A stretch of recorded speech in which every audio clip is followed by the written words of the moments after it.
what I found so interesting about this specific thing is that there are all of these discussions right now happening on the House and Senate side about, because again, they've all sort of just discovered influencers like in the last 6 months.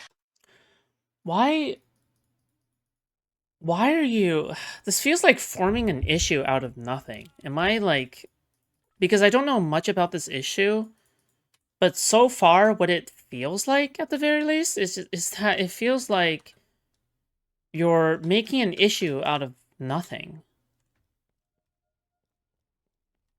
You have this like group that is like helping out content creators, but isn't that the same as like any other group that's doing that? Like for example, right? Asmongold has Mythic Talent, um, that is helping out content creators, right? Helping them get connected. I don't know about paying them. I don't know about that part, but it's but like for example, Asmongold has Mythic Talent, which is like helping out content creators, getting them connected and stuff like that. I don't think there's any nefarious reasons why he's doing that. Although to be fair, I believe that if you are a part of Mythic Talent, you are technically under the thumb of Asmongold. Okay, obviously.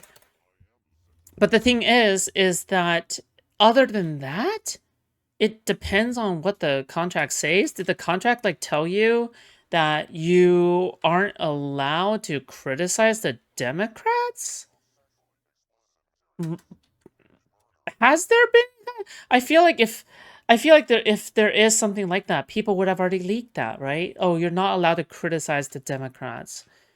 But if anything else, I thought that there was people like criticizing the Democrats, but also working alongside them. But at the same time, they are a part of chorus. Also, not only that, dude, are you ignoring the times we are in right now? Like, I'm sorry, but we can't really quibble over shit like this anymore. Like, whether or not like we are dude, Trump is doing whatever, because whatever the Democrats are doing right now, Trump is doing like 500 times worse, right? So why the fuck should we be concerned all that much about morals, right? Like the stuff, I mean, morals is fine, but my morals would just be pragmatism. My morals would, like, if I could pay out a bunch of voters, if I could pay out a bunch of voters to go and vote Democrat in the next election without anybody finding out, I feel like I would. I mean, I would feel kind of guilty about it, but I feel like it is the right thing to do. Unironically, I would feel like it's the right thing to do. So the thing is that, like, you can argue that that is even more unethical, but the thing is that, like, at this point, like, seeing how Trump is, like, black bagging people off the streets, I'm inclined to believe that stuff like that is justifiable, right? Does that make sense? Isn't the issue that they were being paid by dark money? Sure, but like in my opinion, even if they are being paid by dark money, why does that matter? Why the fuck does that matter? Who cares at that point? Let's just say if it was by like whatever dark money or the fuck you're talking about, why does that, who cares? Why does that matter? Of like, how should we handle this? Should we rely on these outside agencies? How much power should we give them? How, who can we hire internally? Is it the digital team? Is it the comms people? Who, a lot of requests come through the comms people, but the comms people really only deal with traditional media. And so that's what like Corey's team, especially, has really on the Senate side tried to kind of like educate people about. And I think on the House side, it's a little bit more of a free for all. Yeah, so I understand all of that, I guess. I guess what I'm trying to say is that I think that when you read the article is almost completely or overwhelmingly negative in regards to Chorus and its place and the connection they have between the influencer and Congress. But Chorus in this way is just functioning as like the same type of talent agency or rep that exists in ubiquitously across every single you bring agency. up talent agencies and reps, Stephen. Yeah. Because these content creators, many of them also have talent agencies and reps. And so one drama that Chorus got involved in months ago was actually in relation to exactly what you're just describing, which I think is what you're going to say is like, this is what talent agencies and reps are doing. Like they have social good, departments at WME or whatever, right? That can help set these things up. So Chorus, and not just Chorus, and we can use Chorus as like, Chorus is an example of, there's also like, there's lots of other sort of like Chorus copycat type agencies that have cropped up. Sure. These talent agents and managers have become so livid with these middleman agencies because the middleman, and I just say middleman because they are, I should just say agencies, like, the managers and agents are also middlemen. Okay. It's middleman against middleman. Sure. But we have like these political groups where like, Stuart, Brian, Tyler Cohen, like they're very much from the political world, the people that started Chorus. And then we have the entertainment world, and the entertainment world they, for a long time, have already been in this space. And suddenly the political world is like, oh, this doesn't exist. We're going to set this thing up, right? We're going to serve this thing. And we already have these relationships with Congress people. So you're seeing a lot of clashing where the management companies and the talent agencies feel like, hey, how dare you go off and represent our creators? Only we Right, yeah. Like, I guess my issue here is like, why aren't you going after Trump?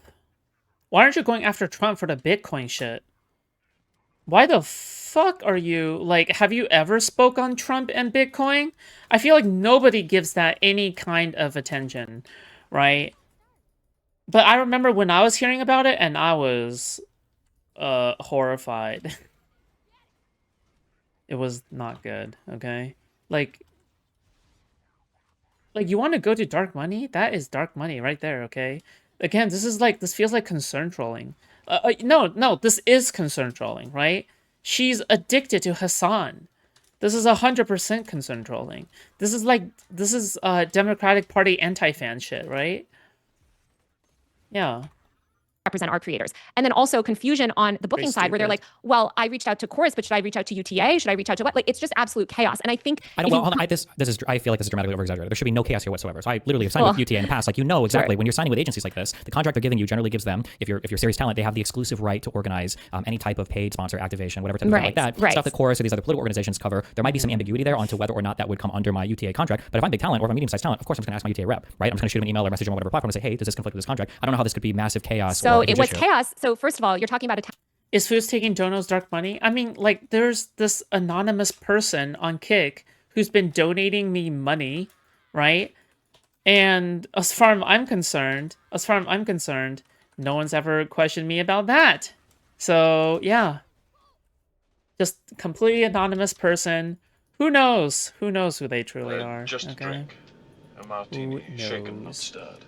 From the darkest of darkest monies. Thank you, Corey, for the $2. But you're not the darkest of darkest monies. Talent agent contract, which is different, of course, than a management contract. What the chaos is that's happening is that many of these creators, especially if they're big creators, are signing up. They want to do political work. Some of these big creators, like, they're like, oh man, I do want to get more involved in politics. I hate that Trump won, right? I do want to get more involved in politics. So they'll sign up with one of these third-party things, sometimes not even getting paid, right? They're not even part of the paid course program. Maybe they just signed up for course because they want to do more stuff. And then the talent agents are coming in and being like, well, wait a minute. Like, we're the one to negotiate deals. We're the ones that have the exclusive right to sort of like represent you and negotiate opportunities for you and things like that. And so there's just this tension, which has, by the way, it's funny. We can talk about how the right has resolved. Like, the right had a version of this also that they dealt with. But I think that it just shows that like there's just a lot of sort of kinks to work out in terms of streamlining this process. And as the Democrats work to leverage more content creators, I think that it's interesting for me as a journalist to write about these different strategies and the way that these things are evolving. And so that's why I'm interested in Chorus, and not just Chorus. I've reported on the other groups too, and I have another story coming out soon about a whole other similar group. But they're all sort of jockeying for they're all jockeying for their own businesses and their own business interests, but also the lawmakers and the Democratic lawmakers that I've spoken to are also trying to figure it out. And they are sort of getting their sea legs. And so I think that covering this stuff is interesting. And if we want to look at the right by example. Well, before I guess we go to that, so like I agree with what you're saying there,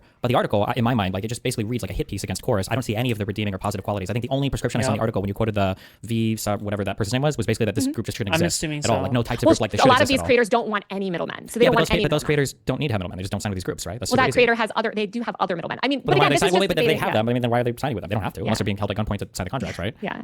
I think the thing that struck to me, and this is not really what we're talking about here, but I think like the main crux of the article is not any of this stuff. Like the main sort of thesis of the article is that they took undisclosed money, and to me that is something that people have a right to be concerned about, because Chorus is not unique in the sense that they are not the only ones running these sort of influence campaigns, right? This has happened on the far right for years, although less so. They've gotten a lot more transparent, but like there's a lot of influence campaigns because of the lack of rules around this, like you said earlier, because the FEC is like out to lunch and there's no regulation basically in the influencer world. We are seeing just like a lot of these influence campaigns happening, and my question to her is like, give me the worst case scenario for what could be happening, right? Because if your concern is that like secretly there are content creators who are being given orders from top down about accepting the money and then they will like do something, blah, blah, blah. Why? I want to know. I want to know exactly, right? Just a drink. Why the fuck? Shaken, not stirred. Carpe diem memento mori money. Oh, thank you. I don't know what that means, but thank you. I appreciate that. Poppy guy, thank you so much for the $5. But I just want to say, like, typically whenever it comes to shady shit, people will always leak everything, okay? That is always like the fucking that's always something that happens. People will always just leak everything if they find something suspicious. People are a bunch of leakers. Everyone is a bunch of leakers. Like, they don't... Yeah, like they're literally just a bunch of leakers. No one is ever like yeah, it oftentimes feels as though people always pretend like there's some kind of dark contract, people accepting dark money, getting dark orders or something like that. But like people will always like straight up like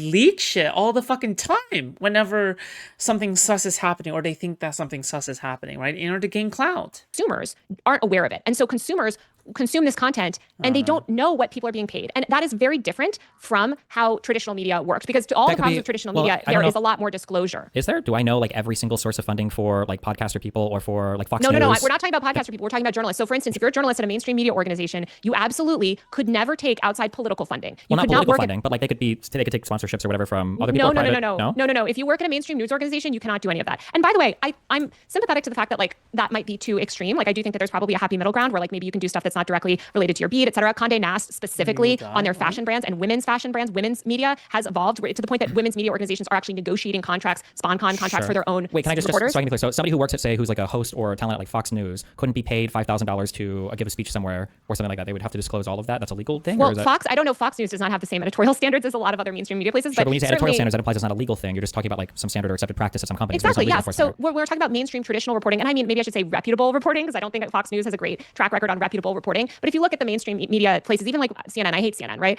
But CNN, New York Times, where I worked, and other places, the Wall Street Journal, all these other mainstream media outlets, Wired, they do have these clauses where no, you cannot take outside money, you cannot do undisclosed things, you cannot do sponsorship deals on the side, or certainly not take money from a political group. That you would be fired immediately and never hired. But you're a content creator. Shouldn't that be a little bit different, maybe? Like, if you're a content creator? Like, shouldn't things be different for you if you're a content creator? You are your own independent business, okay? Even if you're under a contract, that you are still your own for example, right? If I take a sponsorship from any company, right? No one would say I'm being employed, right? That's retarded. What she's talking about is that if you're being employed, right? Yeah. Again, if you took undisclosed money from a political group and didn't talk about that. So I think that that's a level of transparency that actually most news consumers aren't aware of. They never realized often that that was even something that that there were these editorial standards sort of behind the scenes. And I think as we move towards a more content creator driven ecosystem, it's good to have these conversations of what should be disclosed and when, Yeah, right? No, it's not that content creators aren't journalists. Content creators are not employees in the traditional sense whatsoever. They are completely in a realm of their own. It's not even close, right? Because the thing is that I haven't heard that much about this drama, which is fine, I guess. But the thing is that this issue isn't like new to me, right? Like I wouldn't consider, like for example, people turn down gambling sponsors. You can say that like people have gambling sponsors. You can criticize them for taking on a gambling sponsorship, right? But the thing is that people take on gambling sponsors. You didn't have to take up the gambling sponsor. You don't have to do it. You literally do not have to do it. Okay? You choose to take on the gambling sponsor, alright? But yeah, once you're under a gambling sponsor, yeah, your choice is, it's not like your career's over, right? If you choose to go against a fucking gambling sponsor. That's silly. But yeah, it's like, it just feels like this is a nothing burger to me, right? Yeah. Although for the record, okay, but that stuff is out in the open. Like if you have a sponsor or something, you do have to disclose like if whether or not you are sponsored, right? Make sense? Like whether or not you are sponsored, you do have to disclose that part, sure, which is fine. I think I fully support like disclosing shit. But from what I see at the very least, from what Destiny is making this sound, it sounds like Destiny is criticizing Taylor for not just being simply pro-disclosing. It's that Taylor was writing a hit piece on the thing, right? It isn't just that it's like being pro, because if it was just being pro-disclosing, I would be in support of that, right? I'm fine with that. But the thing is that like you're writing a hit piece, it seems like, right? That's the way, and she doesn't deny it, which I assume this must be true, right? Because she isn't contesting that, right? But yeah, all that much. I think I could agree with that. Actually, I think there should be hardcore disclosure standards enforced, and anybody that calls themselves media alternative or otherwise. But I didn't see any recommendations for that. Okay. It seemed like I think coming away from the article, the takeaway is just that this course and 1630 fund are operating in some like especially nefarious or bad way. Especially because I think you had at least 2 quoted people who were claiming that they were illegally murky at best or were being used to evade FEC restrictions. The Dubois quote. That's what their lawyer said. Yeah, their lawyer said that. I think. Oh, wait, no. The lawyer just was explaining the law. That's exactly. different. But wait, not exactly. The thing that the Dubois. He's saying there is no lack of disclosure. He's not saying like. By the way, my position back then when the progressive victory drama was around in Twitch poll, my position has always been, and it will forever be, is that you need to disclose. Okay, you need to make it clear. You need to disclose. Okay, it can't be hidden from your primary audience. If someone joins a stream in the middle and they didn't get the part where you say that you're a sponsor or something like that, I don't care about that. Just mainly because I think that's an unreasonable standard to hold yourself to. Right? Does that make sense? Like, I don't think you should be expected to hold like the standard of like, oh, well, we have to like say this. We have to have a TTS repeat this every single possible minute, right? I think that's silly. But the thing is that like your core audience should be clear on this, and they should consume your information with knowing that, right? Like, for example, when I was still under Aura sponsorship, whenever I bring up Aura, like I'm not the best at this, and I didn't like fulfill the terms of service, is that I didn't exactly tell Aura. I didn't tell Aura that you know, hey, I want to have I don't know. Like I didn't check the box. I didn't check the box that I was being sponsored on the videos in which I was promoting Aura, okay? Which is probably why they canceled my sponsorship. But the thing is, you know, yeah, like disclosing is fine. Disclosing is good. That's why it's there, okay? Yeah. Hey guys, the rules exist and we're thwarting them. He's saying, guys, you don't have to worry about these rules because we're a nonprofit. We're structured in this way where don't worry, you don't have to. But I know that morally, I think it's fine. Just mean because every single time I advertise Aura at the time, I was telling my audience that, yeah, I'm sponsored by Aura. Remember, the stream is sponsored by Aura, X and Y, right? So to me, at the very least, I wasn't doing anything like not okay. Right? Worry about blah blah blah disclosure. Yeah. Mm-hmm. So I think this goes back to the crux of the problem, which is that we have an FEC that's asleep at the wheel. And I think no matter where you are on the political spectrum, although actually no, if you're on the right, you don't give a shit about disclosure. But if you are not on the right, I think that we can definitely fight over how C4s are. We want them to at least acknowowledge it, right? We want at least. But we should push these companies. The article we should push these companies to acknowledge it. The article seemed to explicitly target Chorus as being exceptionally bad here. So like for the Elizabeth Dubois quote you had, you were saying that the legal aspects were murky. Well, the legal aspects aren't murky. They're pretty clear. It's just that the legal aspects right now suck, right? The FEC guidelines that we have on this and the IRS guidelines kind of suck for this. So it's not that but if you were to read that the legal aspect is murky at best, it makes it sound like Chorus is the one. So when I reached out to the FTC, yes. Well, I think what is murky is what crosses over to sponsored content, what crosses over to some of this. So I reached out to the FEC and the FTC about this, and I actually spoke to a former FTC person at length about this exact topic, because the FTC doesn't really cover political content, but people were there's some commercial activity where they feel like it can maybe some disclosure requirements can apply and all this stuff. The point is that like I don't fault, or rather, I think a lot of creators in this program are well-meaning, and I've said from the beginning I don't think it's necessarily helpful to go around doing a witch hunt of, hey, you took the money, you didn't take the money, you did this, go whatever. The reason that we have this. Also, if she is like doxing people in her article, I think that is ridiculous. That is 100% a step too far. That's insane to me. Okay, if in her article she is like naming off names and putting like different shit, then yeah, that's like way too far in my opinion. I 100% agree with that. Yeah, that's insane. Just Hassan levels of doxing, basically, right? You don't call it doxing, you call it research. You call it like information seeking, right? You don't call it doxing. As long as you don't call it doxing, I guess it's fine? Question mark. Stories, because creators in the program themselves were uncomfortable with this. I think why is it then like because you painstakingly go out to like name creators and their platforms that are associated with it? Sure, we included the ones that are relevant, right? That we think people should know, and I wish that we could include more. If it were up to me, we'd publish the whole thing. Yeah, but because I think people deserve to know. Well, I think people deserve to know who's getting money without disclosure, right? We want people to know who's getting money without disclosure. Sure. The disclosure is not legally required though, it's not. That's the problem. It's not legally required. But there's no argument to make it legally required. There's just a targeting of this particular organization acting like they're like in some special bad territory. What this organization did is not value transparency. So there are other organizations similar to Chorus that do value transparency, that are nonprofits in the space that value transparency. And they say, listen, we're running, ironically, we're running this this paid thing for this political, we're running this like political effort for whatever, I don't know, whatever sort of political message they're pushing. We value disclosure. We want to make sure that you make it clear that you're, that you have a relationship with us or whatever. Sharing publicly so a paid available relationship. information. So I think sure. what I would so then hope it is kind that of a witch hunt then, though, right? Like if the goal is to out every creator involved in this particular thing, well, to witch hunt them out of this program, right?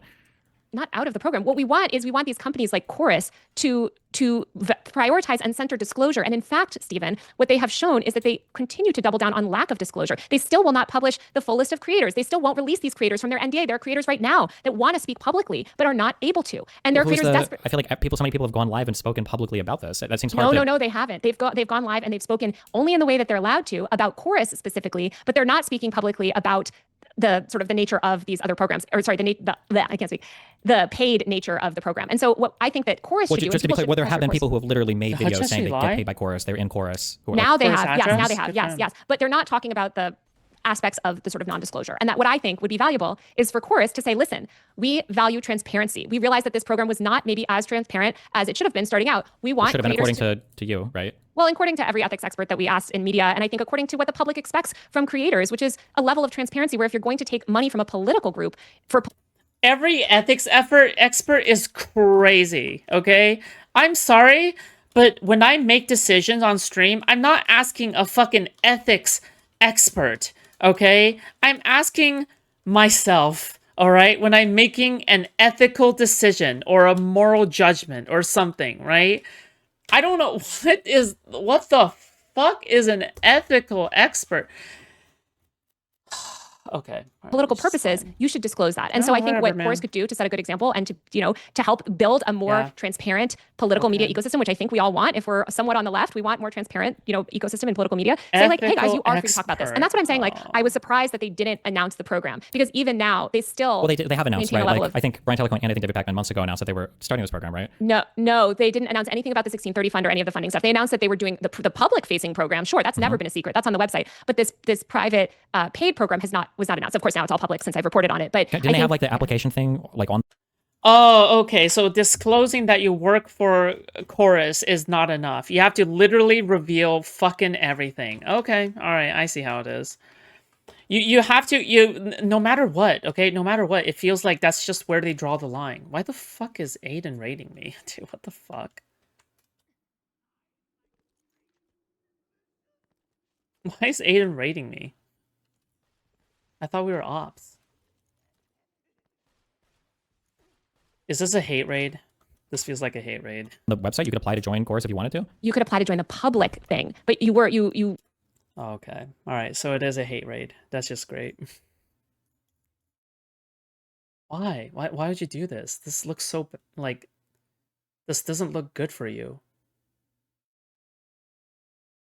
You're invading with a bunch of Destiny anti-fans. Like, why would you do this? That wasn't the same as this like paid thing, which is private. So of course they're soliciting creators for it.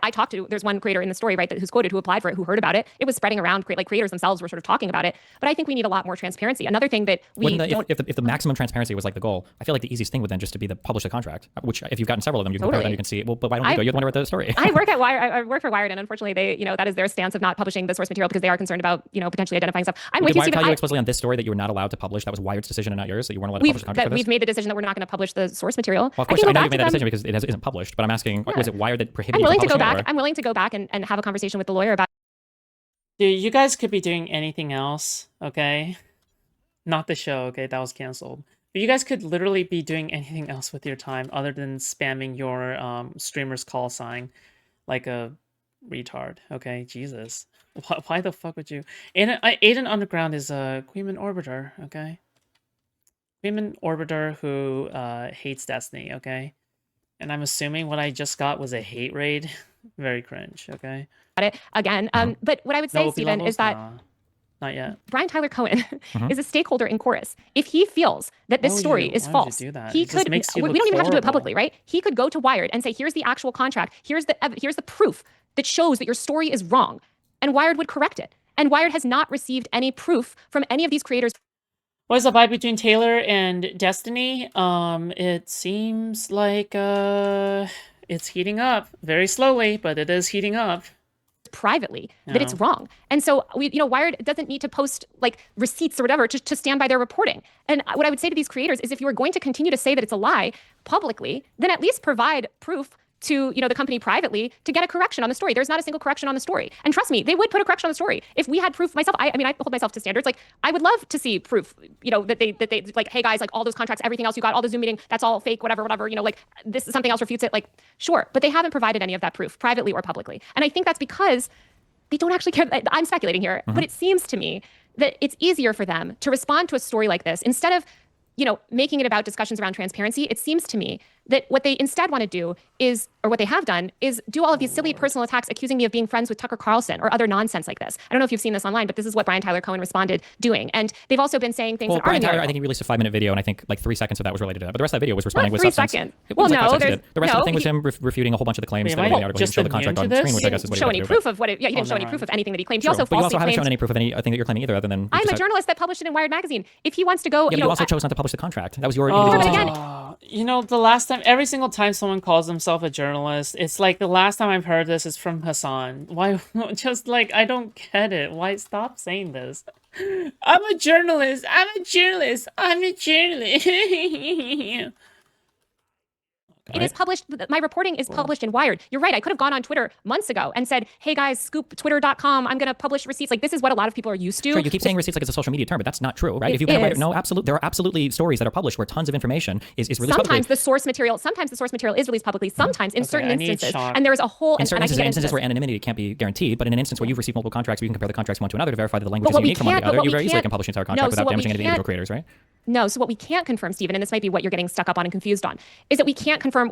We just can't confirm. We haven't seen the rest. Like we can't confirm what is identifying and what is not unless we saw all the contracts, right? We just don't know, and there's no reason for us to do that when our reporting has not been challenged. If our Well, they reporting have was being challenged the challenged reporting, they just haven't published their without contracts any yet. facts, without Well, you yeah, don't but I have mean, to like, publish if it, they somebody could says a provide it thing, to somebody can refute a Wired. thing without publishing a thing either, right? I mean, Stephen, what you're arguing is something that a lot of people on the right argue, which is that unless you publish this source material in the way that I like it, why should I believe anything on Wired.com has any editorial standards? Why should I believe the Wired lawyers, the Wired fact checkers, the Wired editors, the Wired reporters? Why should I believe any of that? I'm not going to trust any of that. I'm only going to trust, sort of direct source material. Yeah, but I think that's a great thing to some extent in that there are a lot of companies that do publish a lot of the source material, right? I'm pretty sure Wired even changed. I think Wired even changed their standards to that where they don't do conversations on background anymore. They assume that everything is on the record when they're interviewing people, and I think they make that explicitly clear when Wired is With spokespeople, that might be. I don't know. Not with spokespeople, with everybody. I think Wired has an editorial standard now where they don't do on background anymore because they want to be able to source people's names directly. They don't want to just have anonymous sources. They don't want to rely on just a journalist claims to things. I don't know if that is true, Stephen, and I would have to ask. But what I would say is the on background stuff. I'm generally also sympathetic to the idea. I don't give comms. Do you have enough mods on YouTube to handle them? No, it's fine. There's only like 5 people who was doing like, AG4L,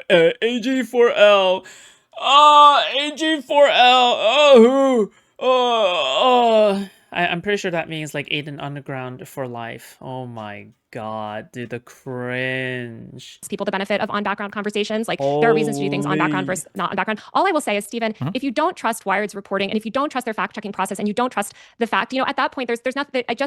Then I can't help you because Well, there's a Wired really does easy thing. have All you do editorial- is publish the contract, and that makes everything abundantly clear. It's like, oh, okay. Well, again, Wired stood by their reporting. They could provide any evidence Well, I know privately they to Wired. They you don't keep have talking to around do this. it. It's very clever. I understand, but like it was your choice ultimately to not publish the contract. Yes, because I don't. You know why? Because I don't want to.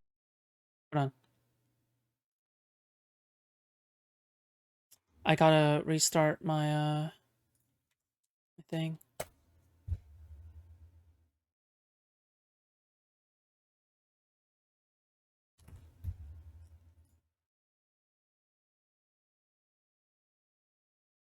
Whoa. Hi.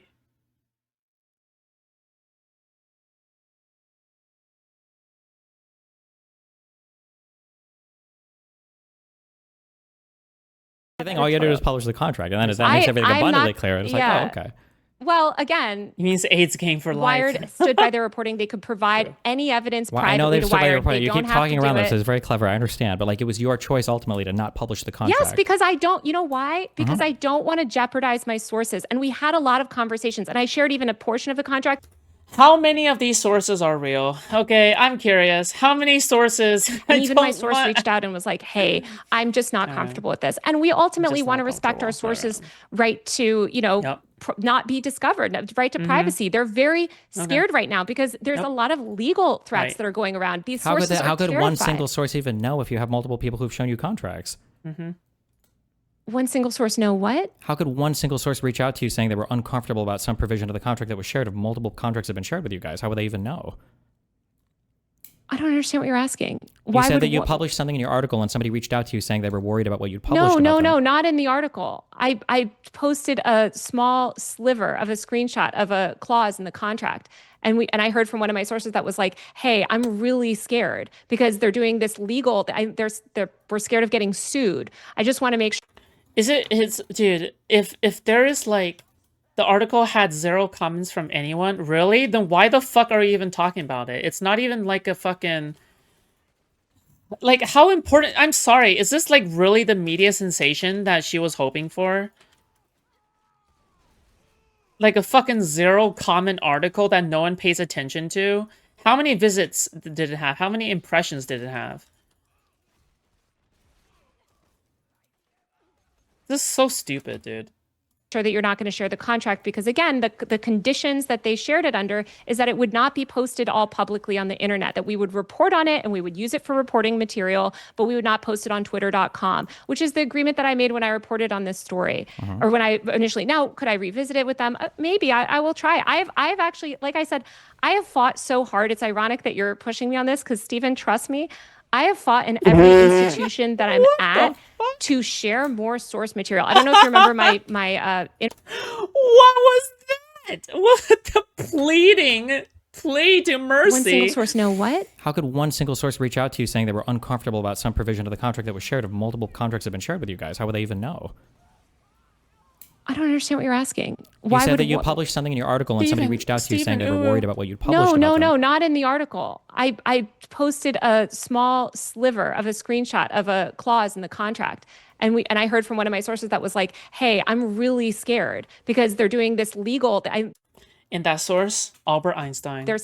We're scared of getting sued. I just want to make sure that you're not going to share the contract because again, the conditions that they shared it under is that it would not be posted all publicly on the internet, that we would report on it and we would use it for reporting material, but we would not post it on twitter.com, which is the agreement that I made when I reported on this story or when I initially. Now, could I revisit it with them? Maybe I will try. I've actually, like I said, I have fought so hard. It's ironic that you're pushing me on this because Stephen, trust me, I have fought in every institution that I'm at to share more source material. I don't know if you remember my interview with Libs of TikTok. That interview was actually in the context of a 3,500 word story that I wrote totally separately that I think a lot of people didn't read. But I knew that actually publishing the source, the actual direct interview would be the only way that people could sort of like truly understand what this woman had to say and that where these quotes wouldn't be taken out of context and such. So I'm with you. I am totally with you on the transparency there. You're saying this, but on this particular case, it sounds like Wired would be okay with you publishing the contract, but you decided not to.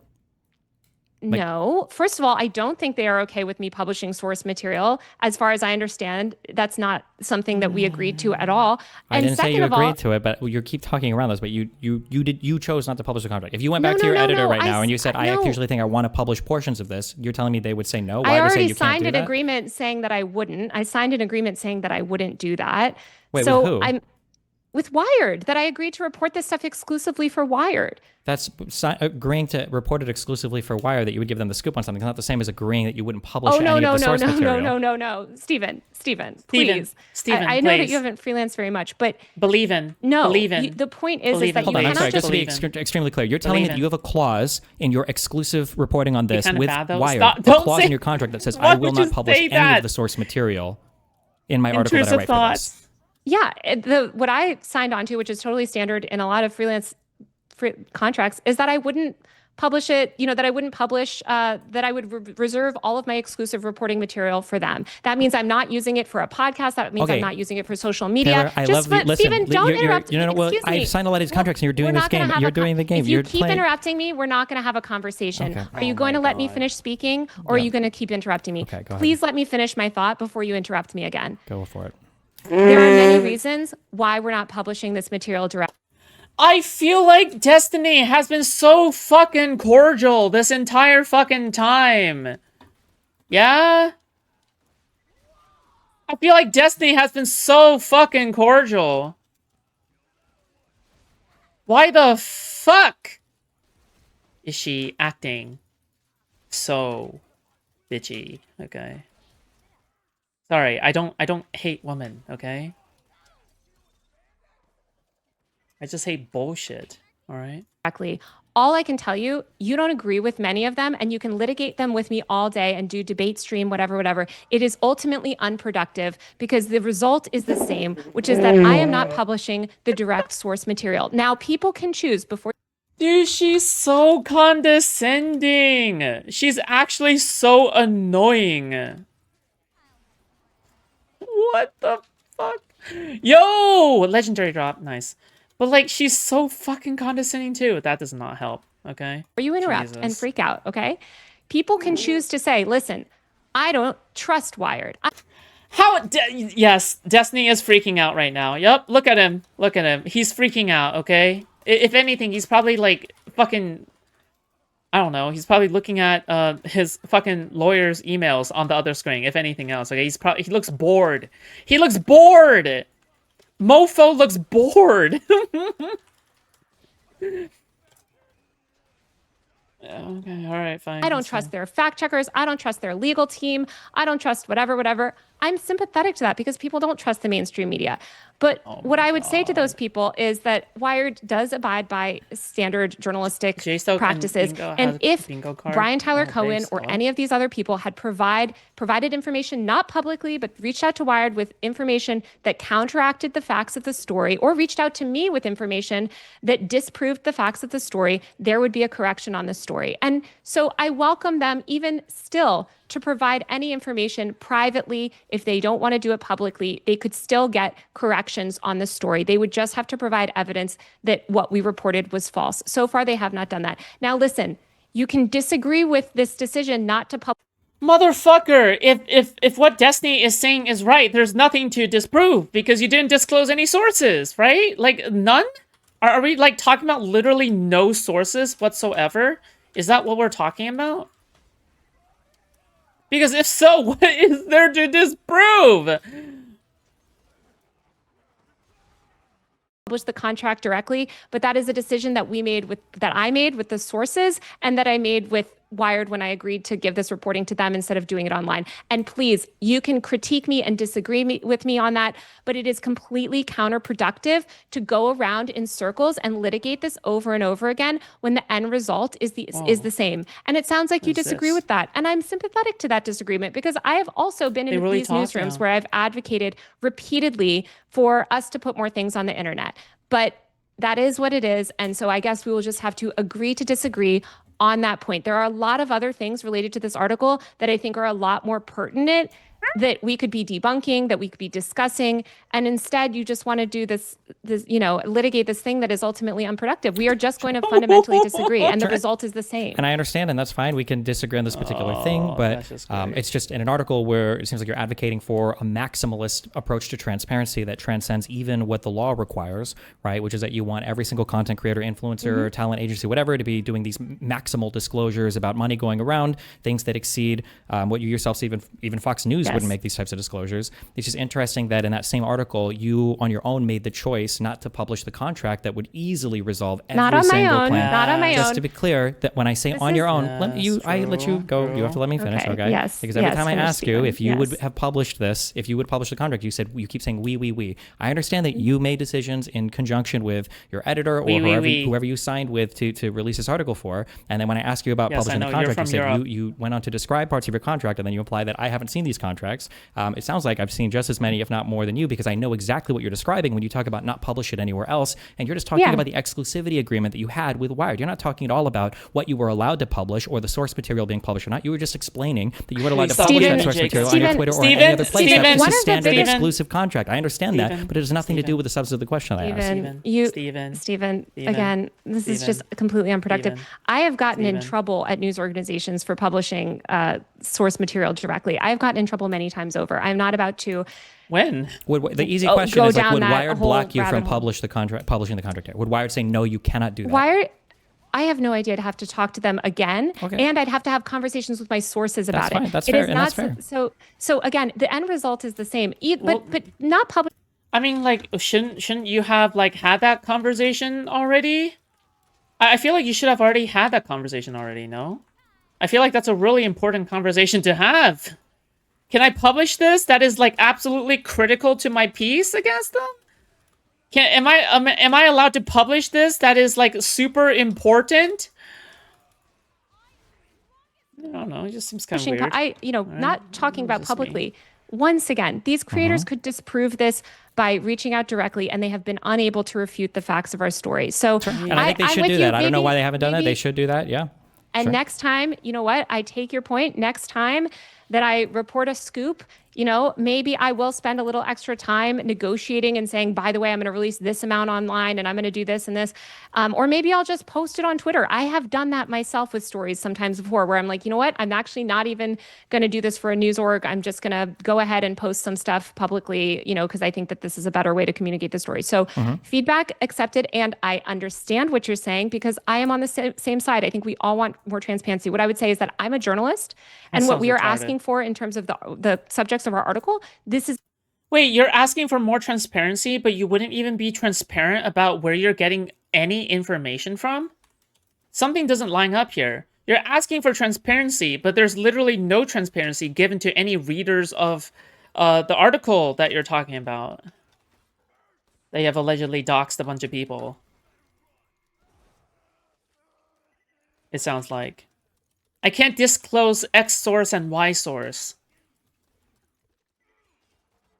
a political effort. And I think transparency in terms of communication about who's getting paid is so important in politics. I keep calling you Destiny. Stephen, wouldn't you agree that it's important for people to disclose when they're getting As a political journalist? funding? That's important, right? I think it's essential, but trust. that's why I advocate for Okay. changing the laws. I would never push just one group or one side or Please one thing explain to do title. that I'm because sorry. it just puts you at a disadvantage because now I'm you're too disclosing lazy. stuff and nobody else is, and now people are just going to attack your disclosures, and now nobody else has to make the same types of disclosures. But I do agree with you in terms of I think that I listen, as much as I disagree with a lot of your stuff, I'm glad that you unmasked the Libs of TikTok account. Okay, I think it's really weird that there's a lot of people in alternative media that have a huge sway over our political conversations, and we don't even know who they are, what country they're from, or who they might be paid for, or who they work for. So I think there is a great value in that.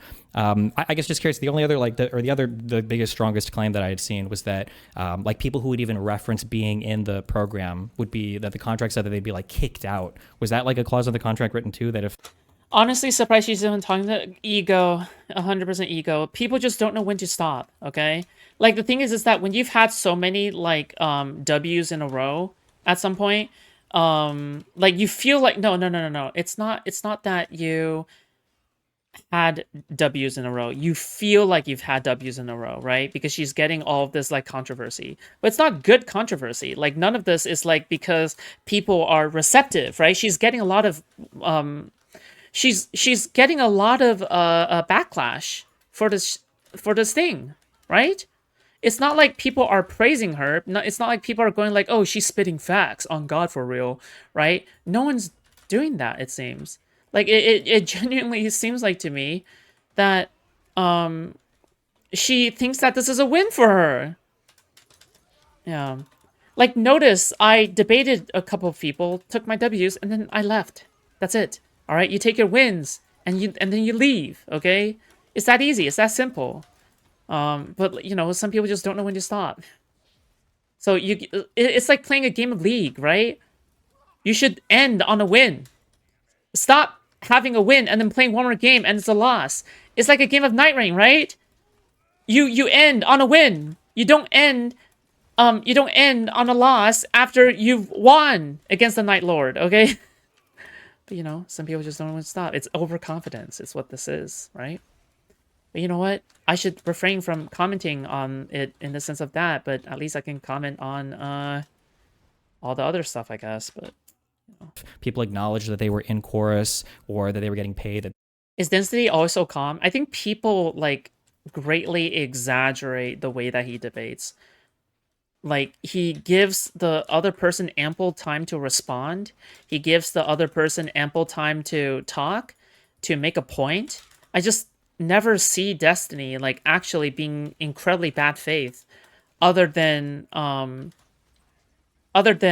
Men in Black debate stuff.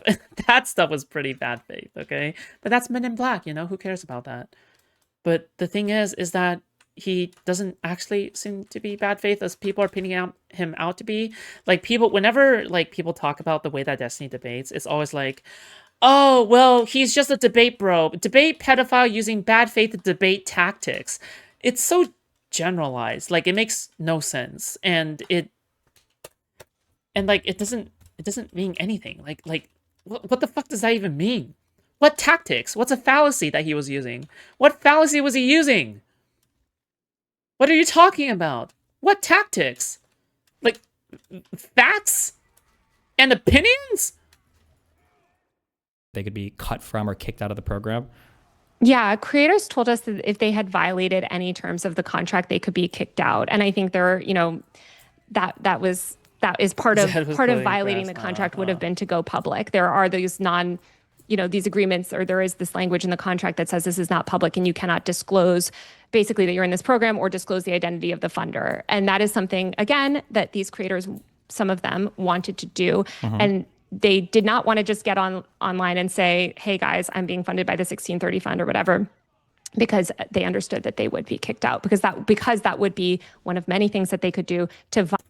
By the way, talk time has always been reinforced by math as well, okay, in terms of Destiny debates, because I remember I think it was like Destiny versus Nick Fuentes or something, and Nick Fuentes basically afterwards said, well, Destiny didn't give me ample enough time to talk, and someone did a fucking debate analysis, and apparently I think it was the Whatever podcast, actually, someone did a debate analysis, and it turns out that whoever Destiny was debating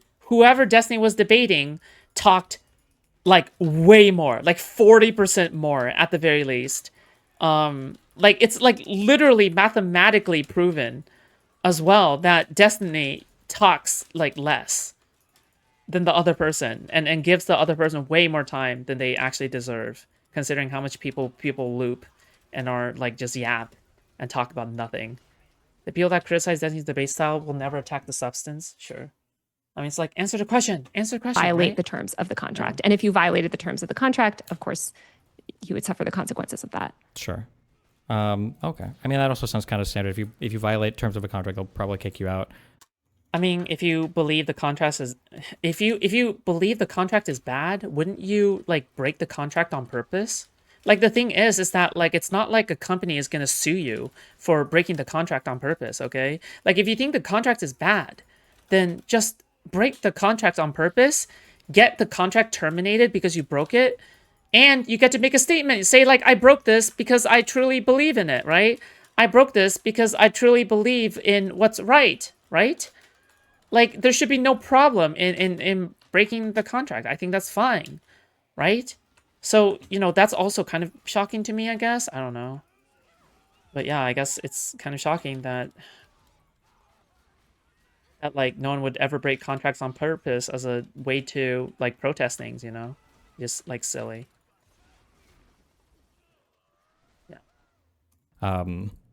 But the disclosure part, I guess, also depends on how it's being disclosed. I feel like there's probably reason for some caution there, right? In that, there was one part of your article mentioned they needed permission first. I can kind of understand that to maintain the FEC like standing, right? You wouldn't want somebody doing some event and saying like, oh, hey, I'm part of Chorus and, you know, that's why I'm here doing this thing. If Chorus has nothing to do with it, and then Chorus could get roped into a whole FEC debacle where it's like, wait, this was for, you know, they were with an AOC event and now they said that Chorus helped them. So there's like a huge issue here and they shouldn't have said that, you know? Like, I feel like some of those things are kind of fair. Yeah. I totally, I mean, I get it. But one thing that I would say, Stephen, and I think actually Tina Wynn and Mia Sato at The Verge had a really great piece, they did publish this discussion on The Verge, which has also been doing amazing reporting on the influencer industry and politics, about kind of like this strategy of non-disclosure. And they compared it to the Koch network, which is something that the 1630 Fund is compared very frequently to the Koch network, in the sense that they're both these big dark money groups. And in many ways, according to Politico, at least, like the 1630 Fund is sort of this liberal response to the Koch network.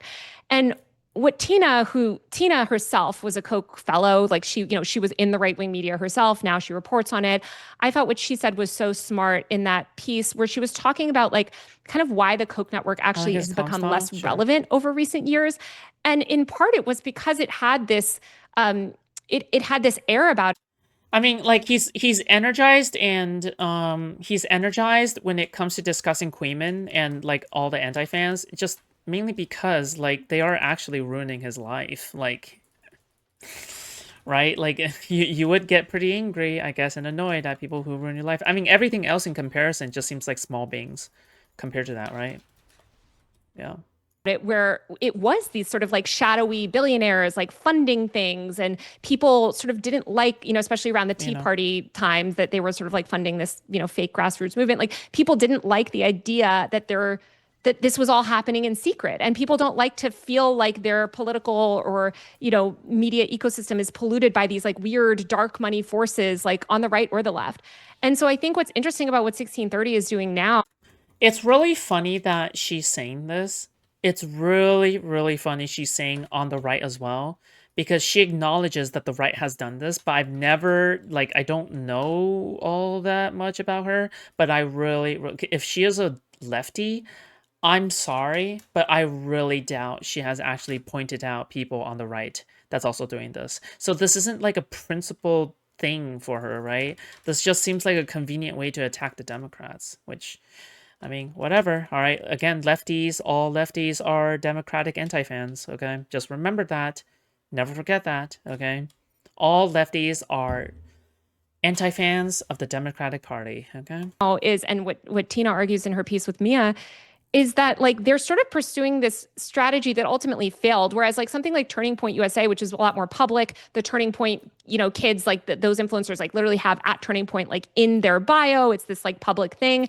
That actually has been like that sort of more public program has actually been more successful on the right. And so yes, the right still does a ton of like shady, dark influence stuff. But if you look at these big programs like Turning Point, which I've reported on a bunch myself, it is very like public in this way. And I wonder, and my question would be to 1630 and to Chorus, which they're not talking to me, but my question to them would be, why not just do it publicly? Why not just, why have these weird things where if it gets disclosed, it makes you seem untrustworthy? Like, why not just make this a public program? Wouldn't that get more people involved? It seems like a lot of these people, like the fans of these people, would be excited for their favorite liberal creators to get funding, as long as they don't feel duped about it. So what is I don't know. I'm just kind of curious, because I've heard this term thrown around a lot. When you say that, like, or if somebody says that, like, so Chorus exists and then they are funded by the 1630 Fund. What when we say dark money, I guess, what is your definition of dark money, or how much? Yes. Yeah, how far back do you have to go for it to not be dark money? Yeah.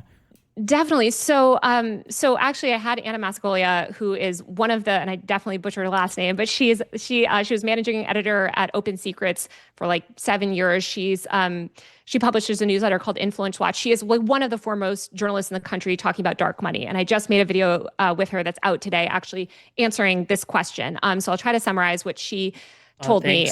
But basically dark money just means that you don't know where you sort of don't know who it's from. And it's usually, and it's a political, like when people talk about dark money groups, they're not just talking about every 501c4 or whatever, nonprofit or whatever. They're talking about like a entity that has a certain structure that is meant to evade, that is for political purposes. That also you don't have to, oh my God, I'm butchering it, but like you don't have to know who funds it. So the big issue with 1630 Fund or some of these other big dark money groups, do they do a lot of great work? Yeah. I mean, 1630's funded a ton of like reproductive justice stuff. Like, I'm not saying like they're evil in some way, just the way that a lot of conservatives wouldn't say Koch network is evil. They believe that they're doing good. But we don't know who funds them. And the only way we find out who funds them is if people self-disclose. So sometimes public organizations disclose, like public Fortune 500 companies will donate to these funds, and sometimes they'll disclose.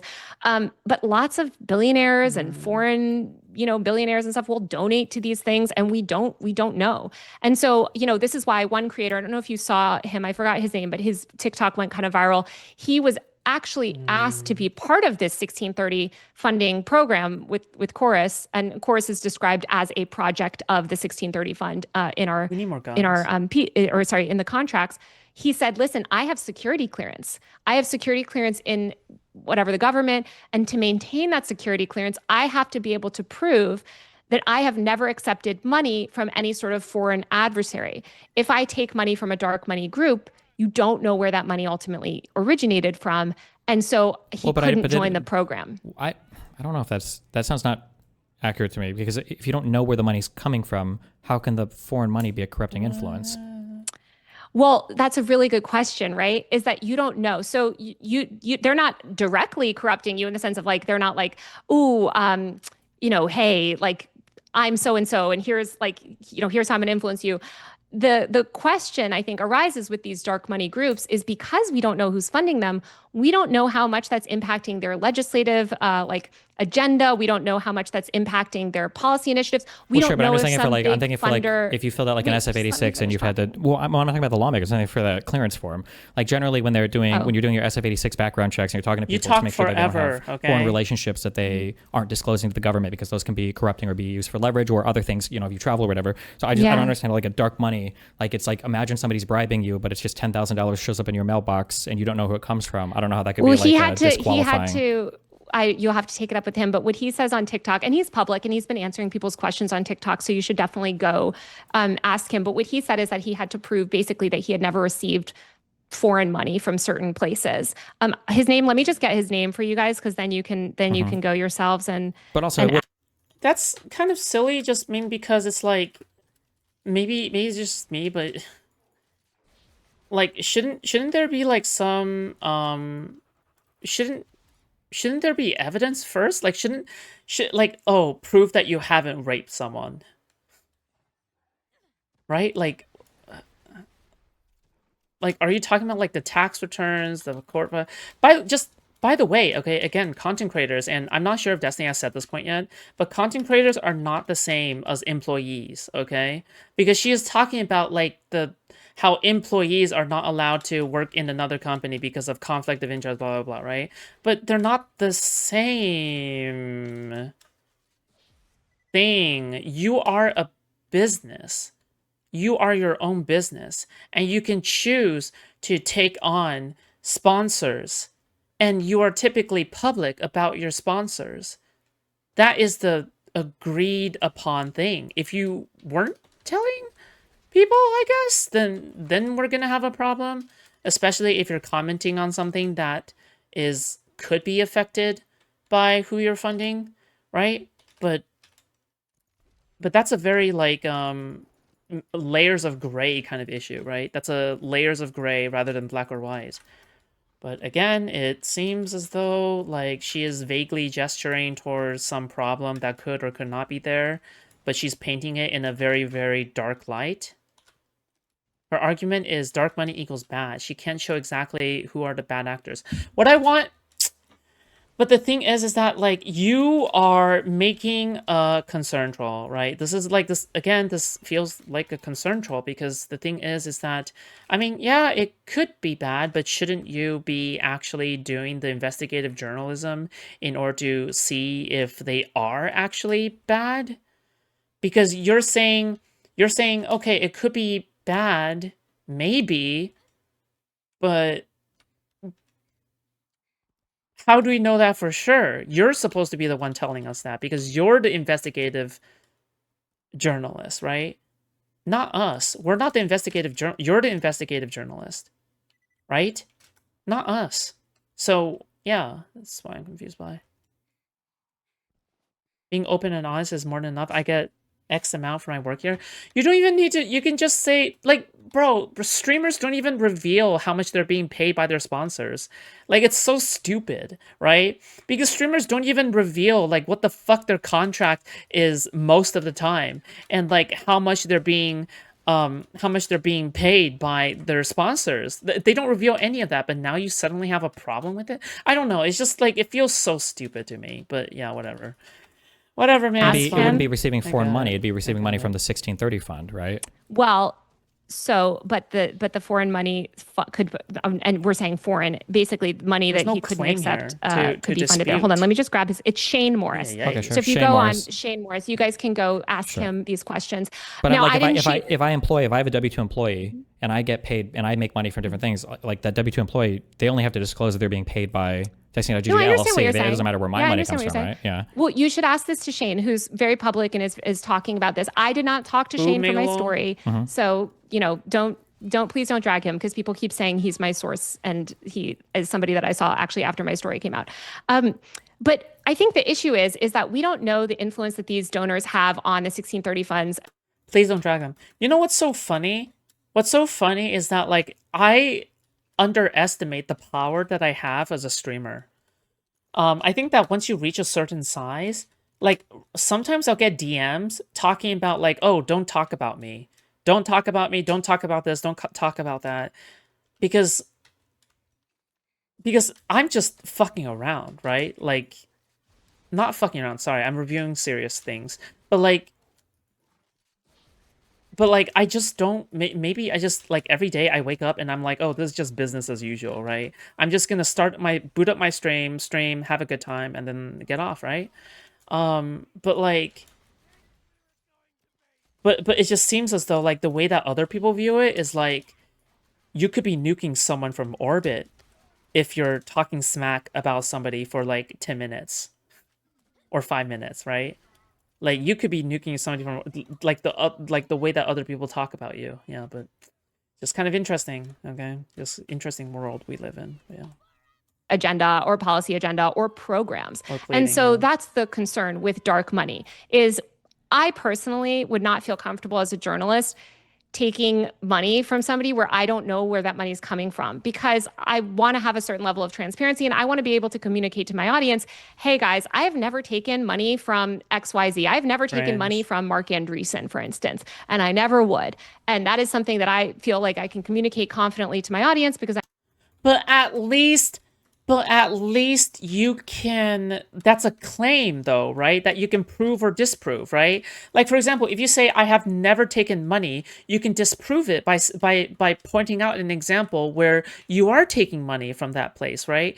Or you can, like that's a positive claim that you can disprove, right? But the problem is that it seems like she's making a claim that cannot be disproven because you can't go back and double check whether or not she's correct. Right? Like, how the fuck do you double check whether or not she's right about the way that she's framing it? I know exactly who funds me. And I think one Okay, Ben. Okay, see, it's stumbling. But security clearance is a strange reason to use as it's not prohibited. I should try to look at his reason and try to guess. problem with these dark money groups is that we don't know who funds them. And we just deserve more transparency on the political ecosystem across the board. You're right. This is a structural problem. This is not something that the creators themselves are going to solve. But we should advocate for less dark money in politics. Because one thing that the dark money groups really do, which is not even related to the course thing, is they're funding the PACs, right? And the super PACs. So PACs, of course, have to disclose, and they have to, I think you're part of one, right? You have to disclose. I'm not part of any PAC. Oh, you're not? Okay. Take it back. I for some reason, I thought you were. Anyway, but you know what a PAC is, right? The super PACs or whatever.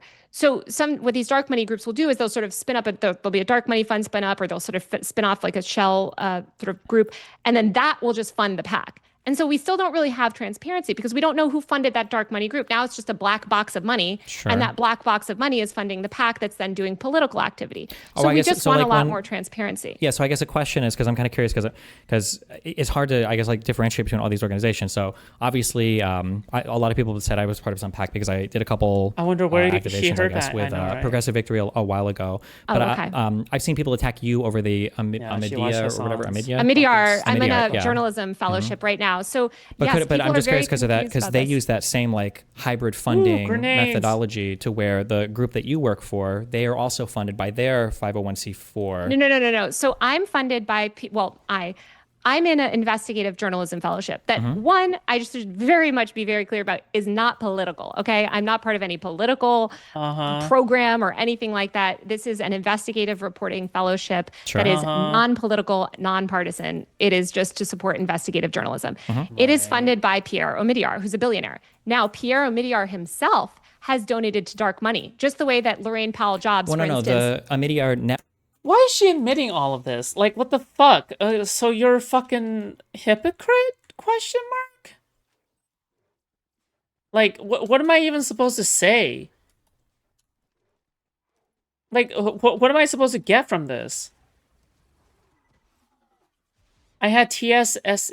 I spent 8 years as a linguist and interrogator. They don't care for the most part. The honesty and openness is way more important. As long as there is a reasonable answer, that's okay. Yeah, me too. Like, the thing is that, like, dude, just because you're taking sponsorship doesn't mean your autonomy is being taken away as a person. Like, the fuck? Every single time you sign a deal, it's not like you're being raped. Like, Jesus Christ, man.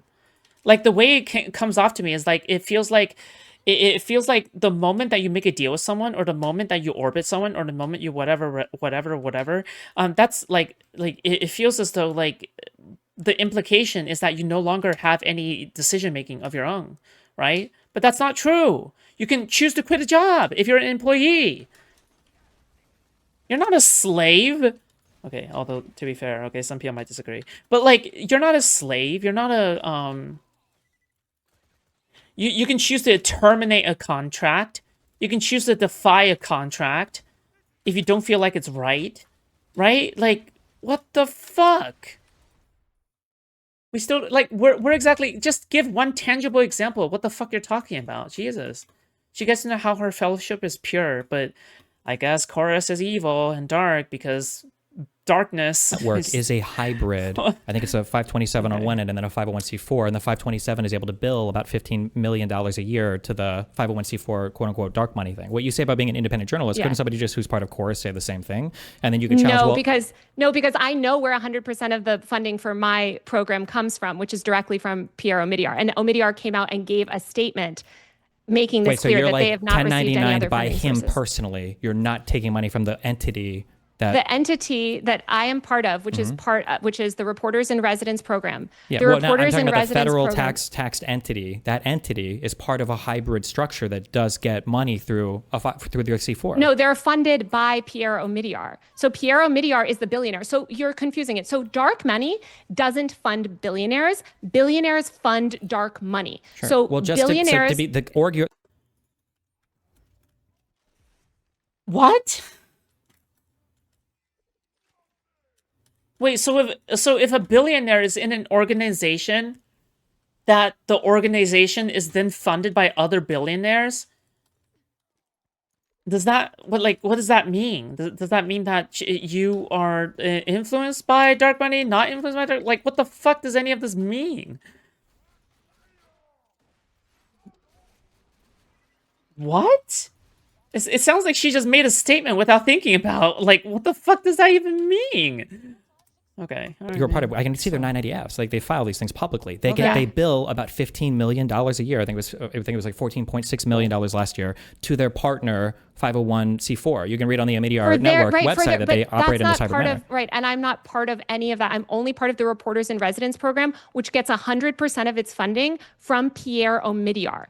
That's his fund. That's what he funds it for. So now Pierre Omidyar himself, you're right, has given to dark money funds and does his own political things. I'm not disputing that. But I know where my money comes from, where I'm like, okay, do I feel comfortable taking this fellowship that is Pierre Omidyar's money? I personally do, because he funds The Intercept and he funds a lot of journalism programs. And it's also, I've worked for billionaires, unfortunately, my entire journalism career. I worked for The Atlantic as well, that's funded by Lorraine Powell Jobs, who I'm sure also gives money to dark money groups. Jeff Bezos. For the Chorus people that reached out to you, for their paychecks, were they signed by like the 1630 fund, or were they signed by like the Chorus network? As far as I understand, it was 1630, as far as I understand. But you haven't seen any like deposits or check slips or anything? I don't remember, but in the communication, they say, in the communication that we have, they say that it will say 1630 on it. Wait, I'm so confused, dude. You're funded by a person who donates dark money to other places, but you're okay with being in the fellowship because your fellowship is pure, even though the person who is donating is not pure, just because they're a billionaire? I mean, like I'm just FYI, okay? In her eyes, by her standards, the billionaire, this pure person, is not good, right? Is not good. Is someone who's potentially evil, right? But she's okay with her fellowship being funded by a potential supervillain in her eyes? Seems a little contradictory to me. But you know, okay. I mean, like, fine. We love an honest queen. Okay, it's fine. Gotcha. And that's why, like, the contracts and stuff again. And I'm not saying that, like, these creators are evil for accepting this money. I think they're like what liberals will have. Many people, and Anna clarifies this in the video that I made as well. Like, what many of them will say is like, look, I don't like the system either, right? Like, I don't like this system either. I think that this is bad. I think the Koch network is evil. But until we change these laws, I think we should leverage it, and I feel comfortable taking this money, whatever. What I would say to them is that's totally your decision, right? Like, you've made that. I personally, I'm a journalist. I hold myself to different standards, but you're a political activist. Maybe you feel totally fine. Well, I mean, and content creators hold themselves to different standards as well, right? Because she was doing the comparisons, right? She was comparing a journalist to, like, okay, so the comparisons work. She's conveniently comparing journalists to content creators, but then now she's making a differentiation between the two jobs. Like, her standards are ever changing to suit her own needs, right? So it's not just about the substance of what they talk about. You gotta also pay attention to the way that they talk about it, right? The meta of the conversation. Thank you, Mr. Girl, okay, for influencing me on that front, okay? But the thing is that, like, the meta of the conversation is that she doesn't hold everything to a consistent standard depending on what she's talking about, right? Yeah, I understand what you're saying, but your checks are not signed by that PR guy. Your checks are signed by, I'm guessing it says the Omidyar network or whatever, right? I actually don't know because I haven't gotten paid, but I would imagine that it says the Reporters in Residence, the LLC that I. Is it me, or do I keep hearing Chlamydia Network? By the way, I was in the chat during this, like, period. But yeah. I keep on hearing Chlamydia they're paid Network. for. It's an LLC. So yeah. But the LLC is that's the other hybrid it's section. 100%. No, it's not hybrid. Either. That's 100% funded by Pierre Omidyar. And It if is you want absolutely not. It's not. You can read their filings. It's just not. You can, but you might be confused by their filings, but here, if you click on this Omidyar Network support approach to funding journalism, they issued a statement right here. I see the statement at the end. It says the work is supported entirely via our foundation and LLC. That foundation is the hybrid foundation that includes the 501c4. Their 990F I understand what you're filings are saying, public. but when it comes to the Reporters in Residence program, we do know where the funding comes from. So I'm with you, Stephen. I know that they also do political stuff and all of that, and the foundation itself is completely separate. That was something that I was like, obviously we're all aware of, but I know personally where my money comes from. And the issue that some people feel that they have a problem with dark money is that they don't necessarily know where that money comes from. Sure. And so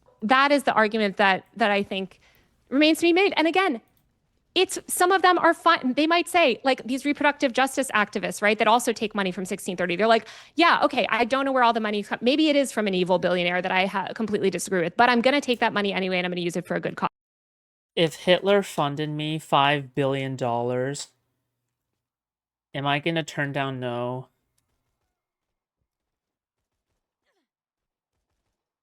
Am I going to turn down $5 billion from him? I mean, I might question his intentions, but I'm taking it, okay?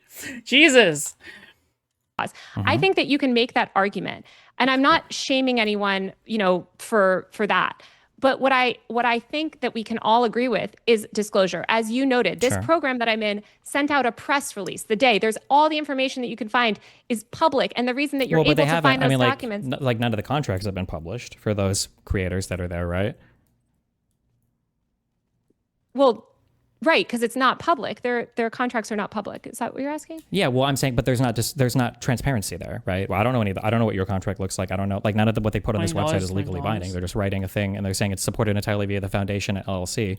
But I can't look at the specific funding mechanisms that are routed through the foundation and there's no LLC, right. And if you found like evidence or something, like what I would say is that if somebody reported on that program and was able to find evidence that the network had lied or had not disclosed and there was a secret funder, that would be an amazing article that somebody could write, right? Like just the way that the chorus, it's like, oh, wow, 1630 fund is behind them. Actually, that's confusing, whatever. What I would say is, again, Pierre Omidyar is a billionaire. So billionaires fund dark money groups. Dark money groups they don't just go around giving billionaires money. Billionaires are the funders. So I have made the decision, unfortunately, that I have taken money from billionaires ultimately working for, either doing an investigative journalism fellowship or working at these billionaire-owned media companies. I don't love it. It's part of the reason I went independent, but at least I'm comfortable with the people that I'm taking money from. There are billionaires that I would never take money from. For instance, Mark Andreessen and others. Mm-hmm. Yeah, but people can make that decision too, right? You can't just deny people that decision, or you can't you criticize other people for making that decision, but you yourself is able to do it, right? So do you see how for yourself, you're able to choose, you're able to pick and choose which billionaires you want to take money from, but for other people, they also have that choice. Just like how they can choose which contract they want to go under, which sponsors they want to reach out to, which sponsors they want to, do, right? The thing is that, so you have all this autonomy that you can choose, like, who to work under and what to take seriously or not, but other people cannot, and you want to question the intentions of that? So you just don't hold consistent standards. What? My brain is melting. It makes no sense. This is retarded. And so I think that that's a conversation that we need to have, but I'm comfortable with the level that I've had of disclosure. And I think that that's what we need to focus on, is the lack of disclosure in the political space. Because that's another thing that's different, right? I'm not in a political program. I'm in an investigative journalism fellowship. I'm not doing political activism. Well, Chorus is also not supposed to be in a political program as well, right? Like, I think it's... No, Chorus is political. Chorus is, the whole reason that Chorus exists is to fix the Democrats' internet content creator problem. Sure, but isn't the stated mission, the stated goal is like basically just informing people on democracy and stuff like that? Like, I think that it's expressly supposed to be. Like, I don't know what they have, but I'll tell you how Brian Tyler Cohen described its mission. Let's see. This is how Brian Tyler Cohen described it in the New York Times. He said, here's how he's talking about launching Chorus. We have an obligation to do it, to launch Chorus, because the Democratic Party... I feel like lefties never talk about Jeff Bezos, like, shutting down Washington Post's endorsement of Kamala Harris. Does anybody still remember that? Is it just me? I'm the only one who remembers that, I guess? I don't know. Like, because I feel like I remember it. I feel like, maybe it's just like a memory that I have, but nobody else has.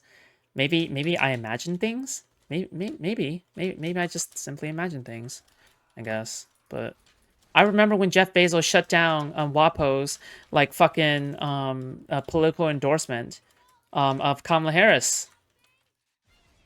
Now, that's pretty fucked up. Okay, that's pretty fucked up. I agree. That is pretty fucking fucked. Yeah, I do. Party has been so slow in adapting to the media environment we're in right now. And so what the goal is, according to this article, which is the launch article that Ken Bensinger wrote, is their goal is to help the Democrats. Again, that's not a secret. Sure. I think that's a way that you could read that. But I mean, you could also just say that like the values and things that I aligned with the Democratic Party on, the other things that I imagine the 1630 Fund supports, the Democrats have done a poor job at that messaging. So they want to reach out and educate creators and everything in order to, I guess, like advocate more strongly. Help the Democrats. Yeah, to help the Democrats. Not help the Democrats, but to like support things like ballot initiatives related to abortion or legalization of marijuana. I don't know, whatever the 1630 Fund democratic policies that Democrats support. They're policies that they support, but they're not necessarily helping the Democrats, right? Like, there's no formal connection to the DNC or anything, right? I don't think that Republicans are getting into these programs. I don't think that, I mean, yeah. No, they are. Charlie Kirk literally called up Trump at, he literally called up Trump at one of the Turning Point USA events. What the fuck are you talking about? What? They are. Like they're doing way worse things than whatever the Democrats are doing. like I remember Charlie Kirk called up like fucking Trump at Turning Points USA. Yeah, okay, all right, just like fuck me, dude. You're right. I guess the 1630 fund has funded, they funded RFK. I believe they had some sort of weird funding thing with RFK. So I guess, yeah, maybe. But what I would say is I don't think it's a secret that Chorus is meant. The whole nature of Chorus is to help Democrats, she was fix MAGA in and get back in power. Not Yeah, MAGA I don't know. I mean, my Republican issue with 2003. Chorus and the center of my yeah. article is disclosure, and it doesn't sound like we disagree on that. And I think that you can litigate a lot, and you can say all this stuff about. Sure, I don't understand the difference. The difference between like Chorus and the Omidyar network is. Jesus, it feels what like the fuck is same. the Like recoil the on this Reporters guy? in No, Residence no, no. program is a program that's funded via the C4 that the Omidyar network runs, in the same way that Chorus is funded by the C4 part of the 1630 fund. No, I think you're confused. So again, my investigative journalism think fellowship is you're not a political confused. program. It doesn't matter if it's By the way, all right, there's nothing I hate more than this level of condescension, okay? I hate it when people are condescending like that. I think you're confused. I think you're confused. I think you're confused. How about you shut the fuck up forever, okay? Fuck you, all right? I don't need you to tell me that I'm confused, okay? I'll determine for myself whether or not I'm confused in a fucking post-debate analysis, okay? Fuck you, all right? The fuck? Who cares? Stop saying I'm confused. You're the one going against me. Fuck you. a political program is funded by a dark money foundation. You're No, confused. it's not. You're confused. No, because You're confused. no, it's just. Orange white woman. No, it's not just a white woman thing, okay? President Sunday does this all the fucking time, all right? You've ever seen a President Sunday debate where he's like debating someone? What the fuck is the recoil on this gun? Anyway, yeah, he does this all the time where he's just like, you're confused. No, you're confused. You're confused. See, Foodshops. See, you're confused. Not. It's just not true that the Reporters in Residence program is funded by dark money. It's funded by Pierre Omidyar. It's not who your is the your sole paychecks funder. are not. So you're a 1099. I have actually employee not then? even received. You know what, Stephen? I have You not keep received saying this, a but paycheck. you're not getting paid by him personally, right? If I pay an employee something through my company, that's not me personally giving them money. That's my company but paying there's a them. level of transparency that I know But where the there's money came level. from, and that is Yeah. But that's not level. publicly disclosed to any of us, which is Level. the transparency that you're level. asking for, right? They Level. publicly disclose it in this. Just They a publicly drink. disclose it right here. If in this the- counts as Shaken, not stirred. I think you are confused. Are you confused? I'm confused. Silver King or Johnny Silverhand. Okay, thank you so much for the $5. I appreciate that. Thank you. public Press disclosure with no tax forms published, then Brian Tyler Cohen counts as public disclosure when he refutes parts of the contract, right? Why would he be demanded to publish the contract, but Omidyar Network can just be taken at face value for a Omidyar PR Network is not a Yeah, political group. I don't know what you're trying. They're not, but it functions as a super PAC. It functions as No, a. it's it not a does. super PAC either. Stephen, I think Yeah. you're very Steven? confused. So part of, and I Oh encourage you my to read God. Anna's work, and maybe you could have Anna on your stream actually to talk about this, because Anna covers dark money, and she can go into all of Slaka. this detail where she can explain to you the nuances that might really help you understand. Part of what makes a money or group a dark money group is the political nature of the group. So it's not just any group. And this is why people were thinking like, oh, the NAACP is a dark money org. Like that's something people on Threads are saying. You have to be doing sort of specific political activities as far as she worked at Open Secrets, which I would say is sort of like the default description of it. Ooh, Torah. There is that political nature to it. So I think that I don't know, I can't answer these specific like tax questions You're of confused. that you're having about certain forms and Who's things. Anna? I don't But I know fucking that know. Anna is somebody who I trust. Who the fuck is the Anna? one of the top reporters in the country Kasparian? on dark money. She does explain the difference between the stuff in the video Anna on my channel. Frills? I personally did not work at Open Secrets for 7 years, so I'm sorry that I can't like litigate all those little things. But I do feel confident in saying that I know where every dollar that I receive came from and who's paying the bills. Sure. So I know that. I'm just curious. So for the Omidyar Network, because I read their site, they operate a dual 501c3 and an L. That's not gonna bite her in the ass, will it?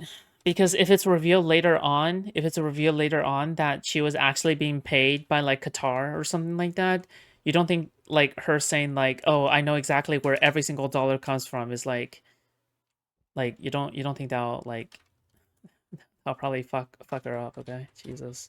LLC structure. Do you know every dollar that goes into the LLC? You're confused. Yes, I asked about You're this confused. when I accepted this fellowship. You're And I know that it's from like they've given you like a year. profit and loss. They've given you some kind of tax filing, a 1040, 1120S. I don't They know what gave would me file for enough this. information that I completely trust them. Yeah, But then, I don't think then they're you're lying. taking it on word from a billionaire, right? No, I'm not taking it on word from a billionaire. I'm taking it from. Anna. I mean, they provided me evidence showing that, and I believe them. And you're right. Okay, but to the maybe outside I'm world, getting it's a dark fleeced. money. It's a dark money fund, right? Because we don't know what goes into the LLC. No, wait, how is it not dark money? Can they not accept an infinite amount of money from people that don't have to disclose? This is not an LLC that pays investigative journalists is not dark money. Again, you're missing the key part, Stephen, of dark money, which is that it is political in nature. The goal Investigative of these journalism can't be political in nature? So the program that I'm in is not a political program, and it is not for political purposes, and it is completely nonpartisan. I'm not a Democrat, and in fact, what I would say to you, Stephen, is if Omidyar is so involved in dark money and 1630 fund or whatever, me reporting critically on one of his investments shows that I am editorially independent from whoever is paying. Yeah, but what you're saying is the same argument a lot of content creators and Chorus use when they've said negative things about the Democratic Party. David Pakman just said that, or they've said negative things about the war in Israel. I think that they're right. Oh, the Israel stuff we should talk about too. I think that does. I agree with them. I think that is evidence of their editorial independence. And I have said from the jump, and if you read our story again, our story doesn't say that they were given talking points, especially about Israel and all of that stuff. So I do think that didn't it say that if they didn't carry the content you keep interrupting me. Oh, because you keep pivoting. I think you said I'm that not they pivoting. It sounded like they had a lot of questions. They had a lot of content. This is very. Why is she talking like that? Why is she talking like that? Why is she talking like that? They're gonna fuck. I'm kidding. Unproductive, ultimately.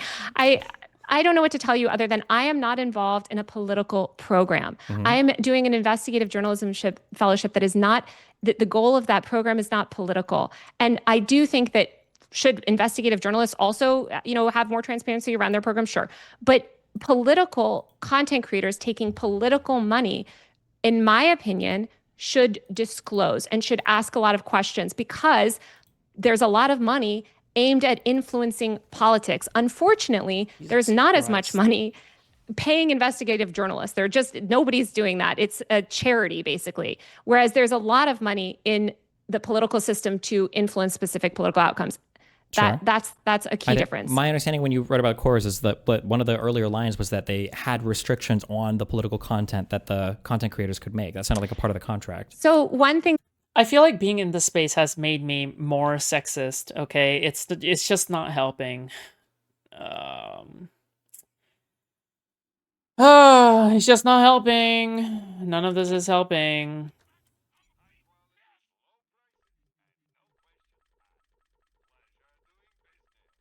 None of this is helping my sexism. that the story says is that there were restrictions on the content, but we're not talking about specific, I don't know what it says in terms of Chorus's policy agenda or whatever, but you can read the language in the article. Sure, it says among other issues, it mandated extensive secrecy about disclosing their payments and had restrictions on what sort of political content the creators could produce. So that was in the contract. It said you were not allowed to produce this type of conservative content or pro Palestine I didn't see them content. use well, one thing that I think if we could move on to that I think would be more productive is to discuss this Israel question, because that is something that a lot of people have had questions about, and I've seen a lot of speculation about online where people have said, oh, they're paid not to talk about Israel, Nowhere in our article does it make that claim. Nowhere. And that is something that I think people brought up. It is something that I looked into.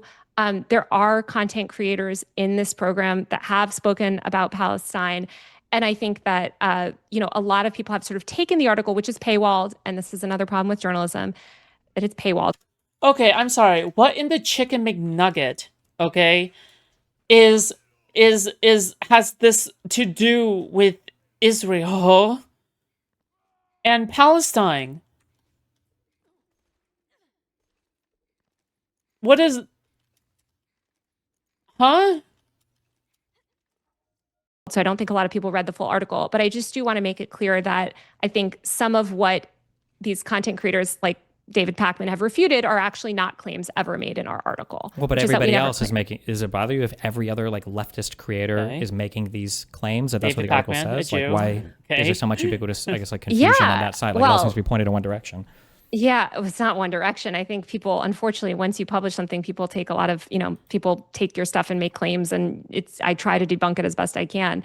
But all I can do is continue to point to the article and kind of share the information that I have. But I think that part of what's driving all of that, I mean, aside from the fact that Gaza is such a dividing issue among so many people online, in the sort of the left sphere, is that we don't know the full makeup of the chorus program. So we still don't have a roster. This is another argument for transparency.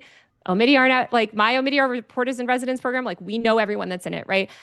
We don't know with the chorus cohort. They told to be creators, clear, we don't know everybody that's in it. We know the PR statement that they've put out, but we don't have like tax filings or anything. We don't see all of their payroll. We don't see all of the disbursements that the company's made, right? On chorus? What are you talking about? No, on the Omidyar network, right? On the LLC. They I don't know everybody announced- they pay. they They announced- announced that these are just statements, right? We don't have any tax filings, we don't have any proof. Stephen, it would be a great news story if they announced that. Why would they? Okay. Why would they? First of all, they announced the public roster saying, "Hey guys, here's who are the newest members of our reporting fellowship." Now, if you think that there are secret journalists that are also part of the reporting fellowship that they didn't announce, I really encourage anyone to find that story. That would be a crazy story. I've been on the Zoom calls. I've never seen anybody that was not announced as part of the program on our Zoom meetups. That would be very silly, and there is no reason to hide who's in an investigative journalism fellowship. With the chorus program, we know who some creators are in the program, but we don't know the full 90. And so what you're seeing a lot of creators on the left say is, hey, we don't know who's in this program. We just know out of this cohort, XYZ amount of creators haven't spoken sufficiently about Gaza, about XYZ. And so they're sort of extrapolating a lot.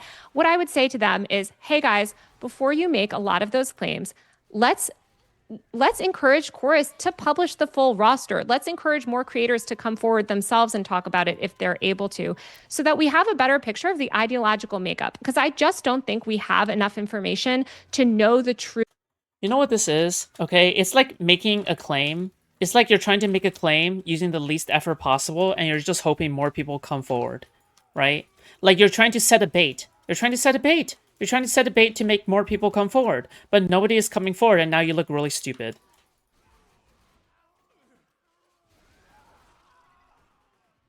That's it. You're hoping more people come forward after you make a claim, after you make a take, okay, or anything. And now nobody comes forward because everyone doesn't actually have a problem. And now you look really, really, really stupid. Okay, good job. True ideological makeup of this cohort without knowing people who are in it. I was able to confirm a couple dozen creators, but 90 creators, we just don't know. You know, we could have a lot. Sure, but like, what does that even mean? The ideological makeup? Is this off of a singular issue, off of Israel-Palestine? And then now, if all of these people have been harassed who have been like named in the story, then doesn't that just mean? So then we're not actually looking for transparency at all. We're just looking to make sure that they're, in alignment on this particular issue. Well, some people, the people who care about that issue. So for instance, with Gaza, right? Stephen, you would agree. A lot of people online care about this issue. Yeah. So I think they I listened to want talk to to Glenn know. Greenwald about it even, I think, yeah. I know, who hates me and finally had me on his show after shitting on me for years and years. For people who care a lot about Gaza and they really want to know who in this program is pro-Palestine, who in this program has said what.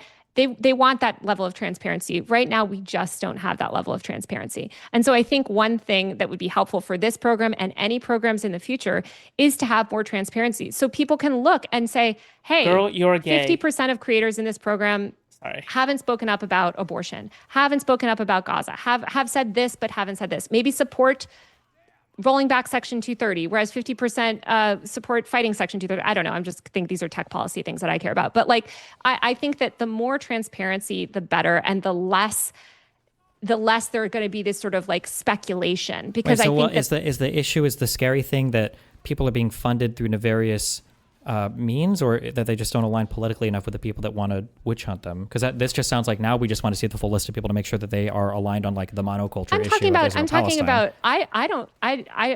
I think that personally, I don't really care where these people want to stand on whatever issue that they want to stand on. Well, yeah, but you're totally publishing these articles that are being used by other people as basically cudgels against these other people, right? And it sounds like those people, well, they can take my article and use it however they want. Those people that are very focused on. They can take your article and use it however they want. Okay, so they'll find the people that you doxed. They'll find the people that you doxed. All right. And then...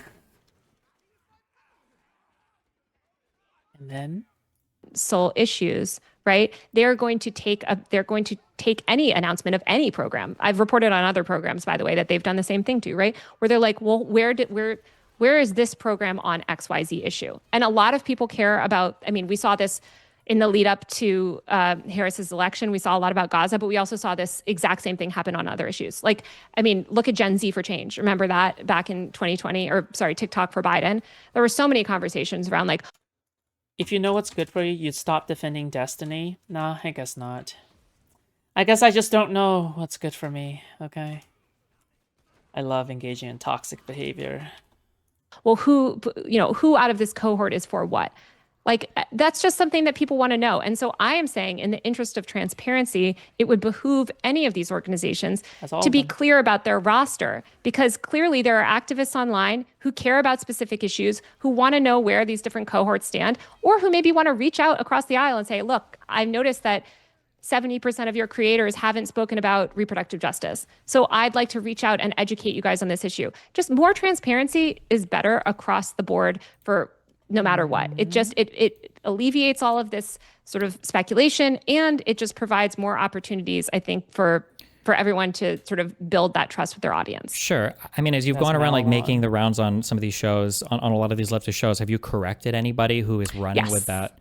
I have tried to correct people, and I actually asked somebody to change a title on something, and I'm doing a TV hit tomorrow, like a television hit, and they literally reached out to me about with like misleading framing, and I was like, hey, before I hop on, I just want to make sure that you've read what the actual article says. And I even just sent an email to another podcast last night trying to debunk, like, I don't think they had even read the article and they were going to cover it. So sure, but I get it. It's paywalled, particularly with because I'm pretty sure you told Glenn Greenwald that you'd felt that the Democratic establishment had chosen neoliberal content creators based on their position on whether or not it was a genocide in the Gaza Strip. Like, it was one of the things I think you said to Glenn Greenwald. So it seems like that's feeding like really heavily. No. I think that traditionally during the campaign, maybe is that what you're thinking of? I was talking about during the campaign. Yeah, but it's in an interview while you're talking about your article, and this is the assumption that every other person who's read your piece is running with it. These people are being paid not to talk about Gaza, right? I think we're very explicitly talking about during the DNC, but yeah, I've tried to correct it. I'm in the TikTok comments. If you see me in the TikTok comments, I'm saying, hey guys, just wanted to fact check this, and I just shared a video on Instagram. I literally just reposted a guy like. I think I reposted it. Scott Owen, welcome to the food court. Thank you. I can't remember, but sure. Saying, so hey guys, here's what's true, here's what's not true, and I when I have time, I will make a more thorough video. Sometimes I try to do like a TikTok where I'm like, hey guys, here's the 10 craziest claims about my article. Like, let me share, kind of like debunk some of that. But so you would say that, like, as it stands right now, based on what you've seen from Chorus, there's no evidence that they were guiding or telling content creators that were part of Chorus what type of content they could make or what political positions they had to have. So they didn't give people explicit talking points. They didn't.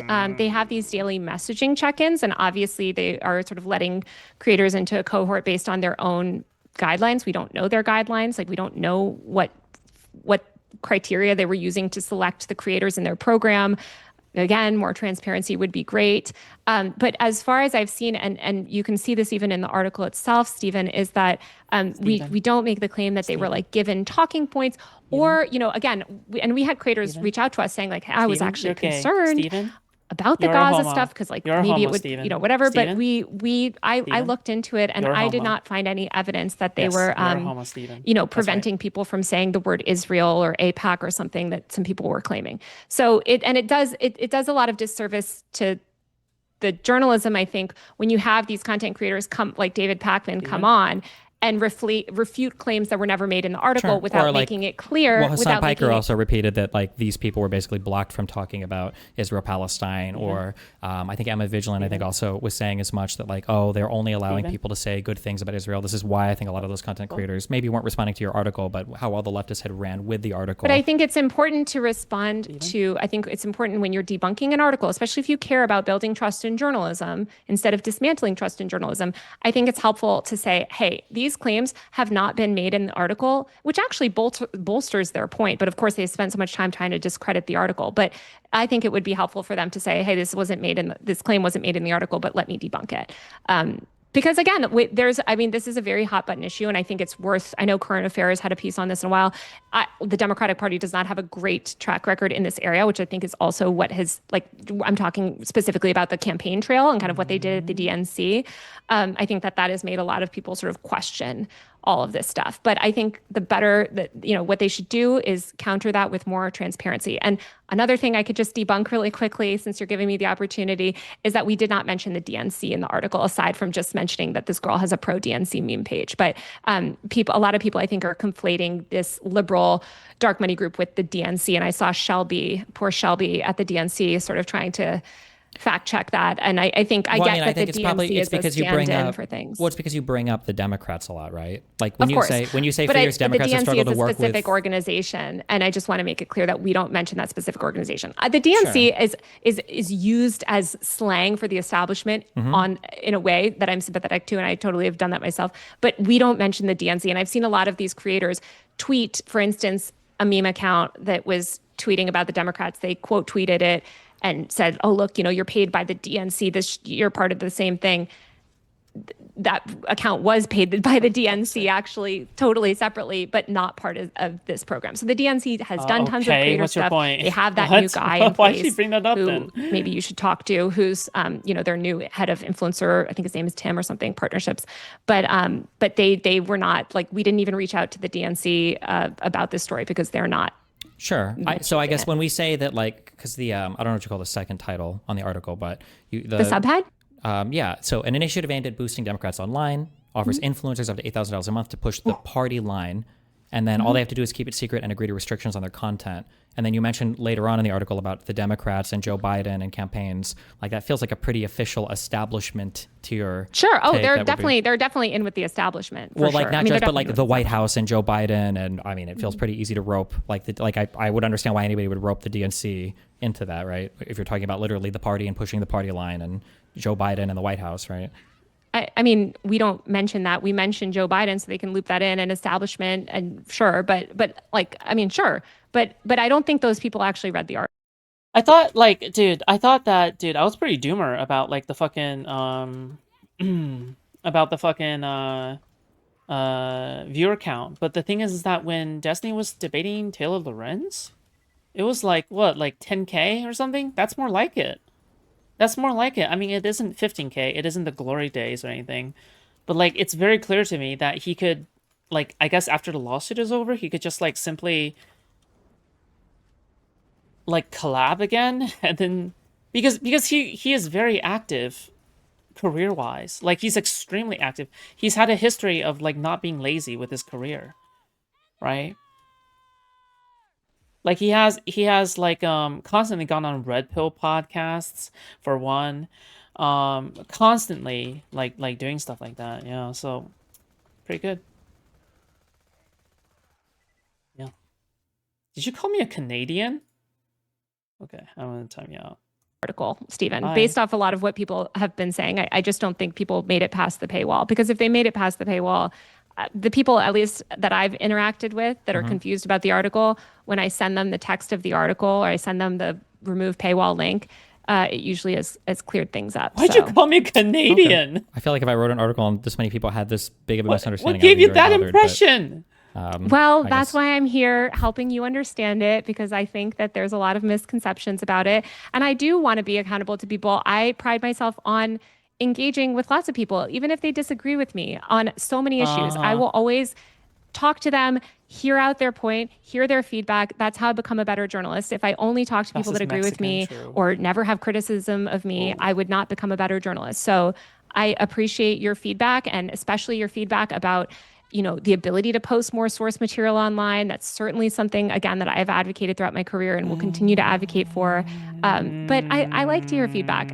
What I don't like is people doing stupid personal attacks or saying, oh, you're a secret Republican or whatever. Like, that is just so stupid and unproductive and like not, that doesn't like do anything to, you know what I mean? It's just very silly. Not that you did that, but I just, in terms of like why I block people online and stuff like that, it's because I have to know that you're actually coming in good faith.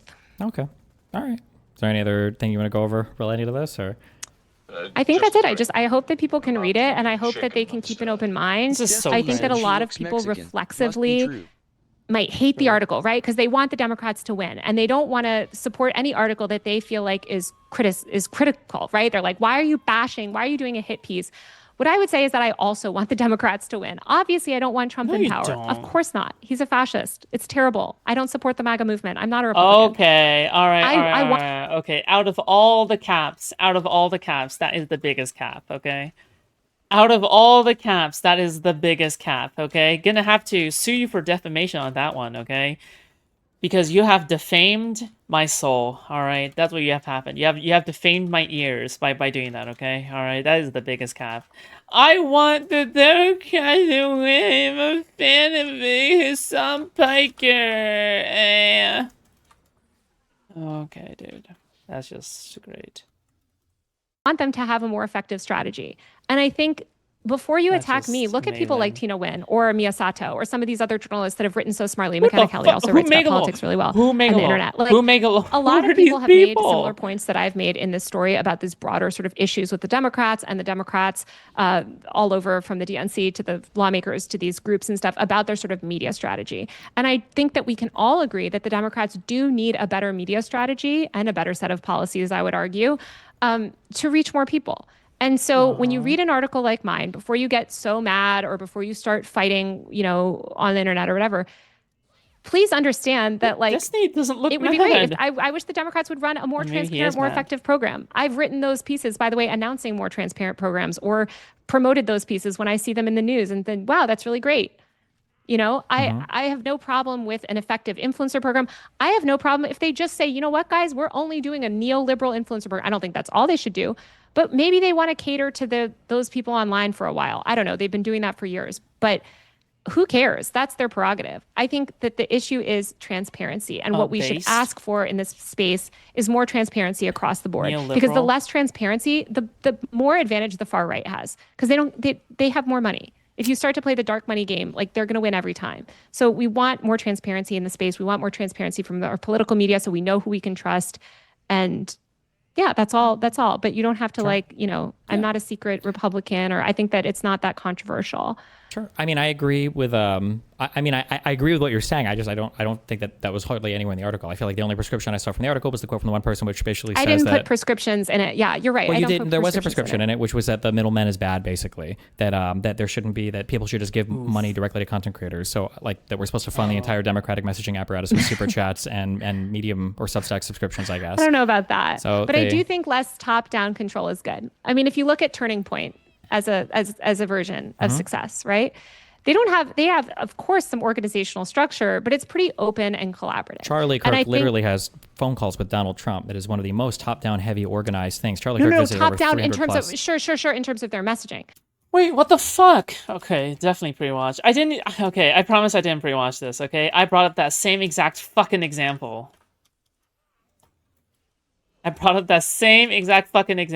Okay? But, yeah.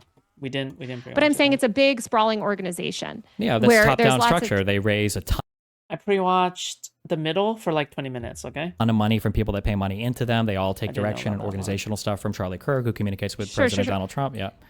Sure. Top-down in terms of messaging. I guess maybe top-down is the wrong word. Why don't I rephrase it so that you're not confused? To be clear, I'm not confused. I'm saying you're advocating for some type of structure like what Charlie Kirk is doing. There seems to be some confusion between what I'm trying to communicate and how you're receiving it. I So let me rephrase it in a way. No, you're confused. Exactly. Let me rephrase it in a way so that my message is clear. Yes. And that is not an indictment of you. I am just trying to explain what I'm trying to say. She's so annoying. I think that dude. more transparency is good, because the more open these programs are, the more people will want to get involved, the more grassroots the movement becomes, and the less bad faith attacks can be levied. You know what I mean? And I think that is just something that across the board is helpful. I understand the purpose of middlemen. I think there's all these different sort of things that they can serve and not serve. I don't think it helps the Democratic Party to only rely on middlemen. But look at iShowSpeed, who did a great live stream from the Capitol the other day, helped the Democrats, whatever. Adam Faze coordinated that. That was great, right? Like, things like that are fine. It's great. Has there I'm been not another against... organization, like you said, Chorus had 90 content creators. Is there any organization of this size that has existed so far? They're the big one. Okay, my question is, what organization actually does this right? Right? So great. We have all these problems. What's your prescription then? What the fuck are you looking for, mate? Okay? Like, what exactly, like, what is your best example of this? Right? Like, fuck. So all of these places are getting all of these, like, fucking, they're getting all of this crazy, blah, blah, blah. Right? Okay, great. Okay, well, that's wonderful. But, okay, what exactly is a good example, then, of this? Like, what? What is a good example of this, then? Jesus. So they're all bad examples. There's a few other, Vocal Media has done some stuff. There's a Teddy Schleifer, actually, in the New York Times, wrote a really good piece, which might be good for you to review with your audience, on a lot of these different efforts. There's, I think it's called Project Bullhorn. There's Project Zero. They all have sort of different goals of, like, some of them are funding creators directly, some are funding, like, editors. They all sort of have different structures and things. I think Channel Zero, is that the one that Rob Flaherty is doing? The members, the things that you just are listed, are all of those people public with every person that they're paying and where all of their funding sources are from? Because it sounded earlier like you said people would be more excited to join these programs, but Chorus seems like the largest one of them. Yeah, well, Chorus was the first out of the gate. So a lot of those other programs haven't launched yet, and they're launching now. And so that's why we want to get these discussions going and say, hey guys, look, Chorus is first mover in the space. They're definitely the biggest and the most notable. They got that splashy New York Times profile like 10 days after the election. But now that all the donors are so invested in investing in media, why don't you listen to, some of these creators themselves and do it in a little bit more of an open and transparent way. I don't think it's going to hurt them the way that they think that it will. I think it'll actually help them. And if you listen to that great piece on The Verge between Tina and Mia, I think that they make a very compelling argument for transparency. Okay. I hope that transparency is a thing we can all push for, especially in the media environment. I think it's one of the most damaging things right now in the United States is not having that transparency. So, yeah. And if people want to learn more about dark money, go watch the video that I made with Anna on my YouTube channel. I think she answers a lot of questions. And she also herself is very open to receiving questions and feedback. And if you have further questions, I know she would love to hear from people. Wow, good promo. Good one. Good promo. Hey, listen, thanks. I'm here to kind of bully you and shout at you. So I appreciate the conversation for like an hour and a half. So yeah, thanks a lot. Happy to chat. Always happy to chat about my reporting. Thank you guys so much for reading. You're too nice. Okay. Destiny, Steven,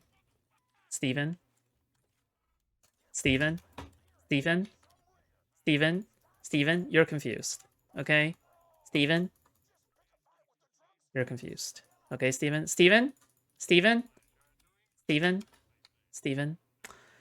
you're confused. Steven,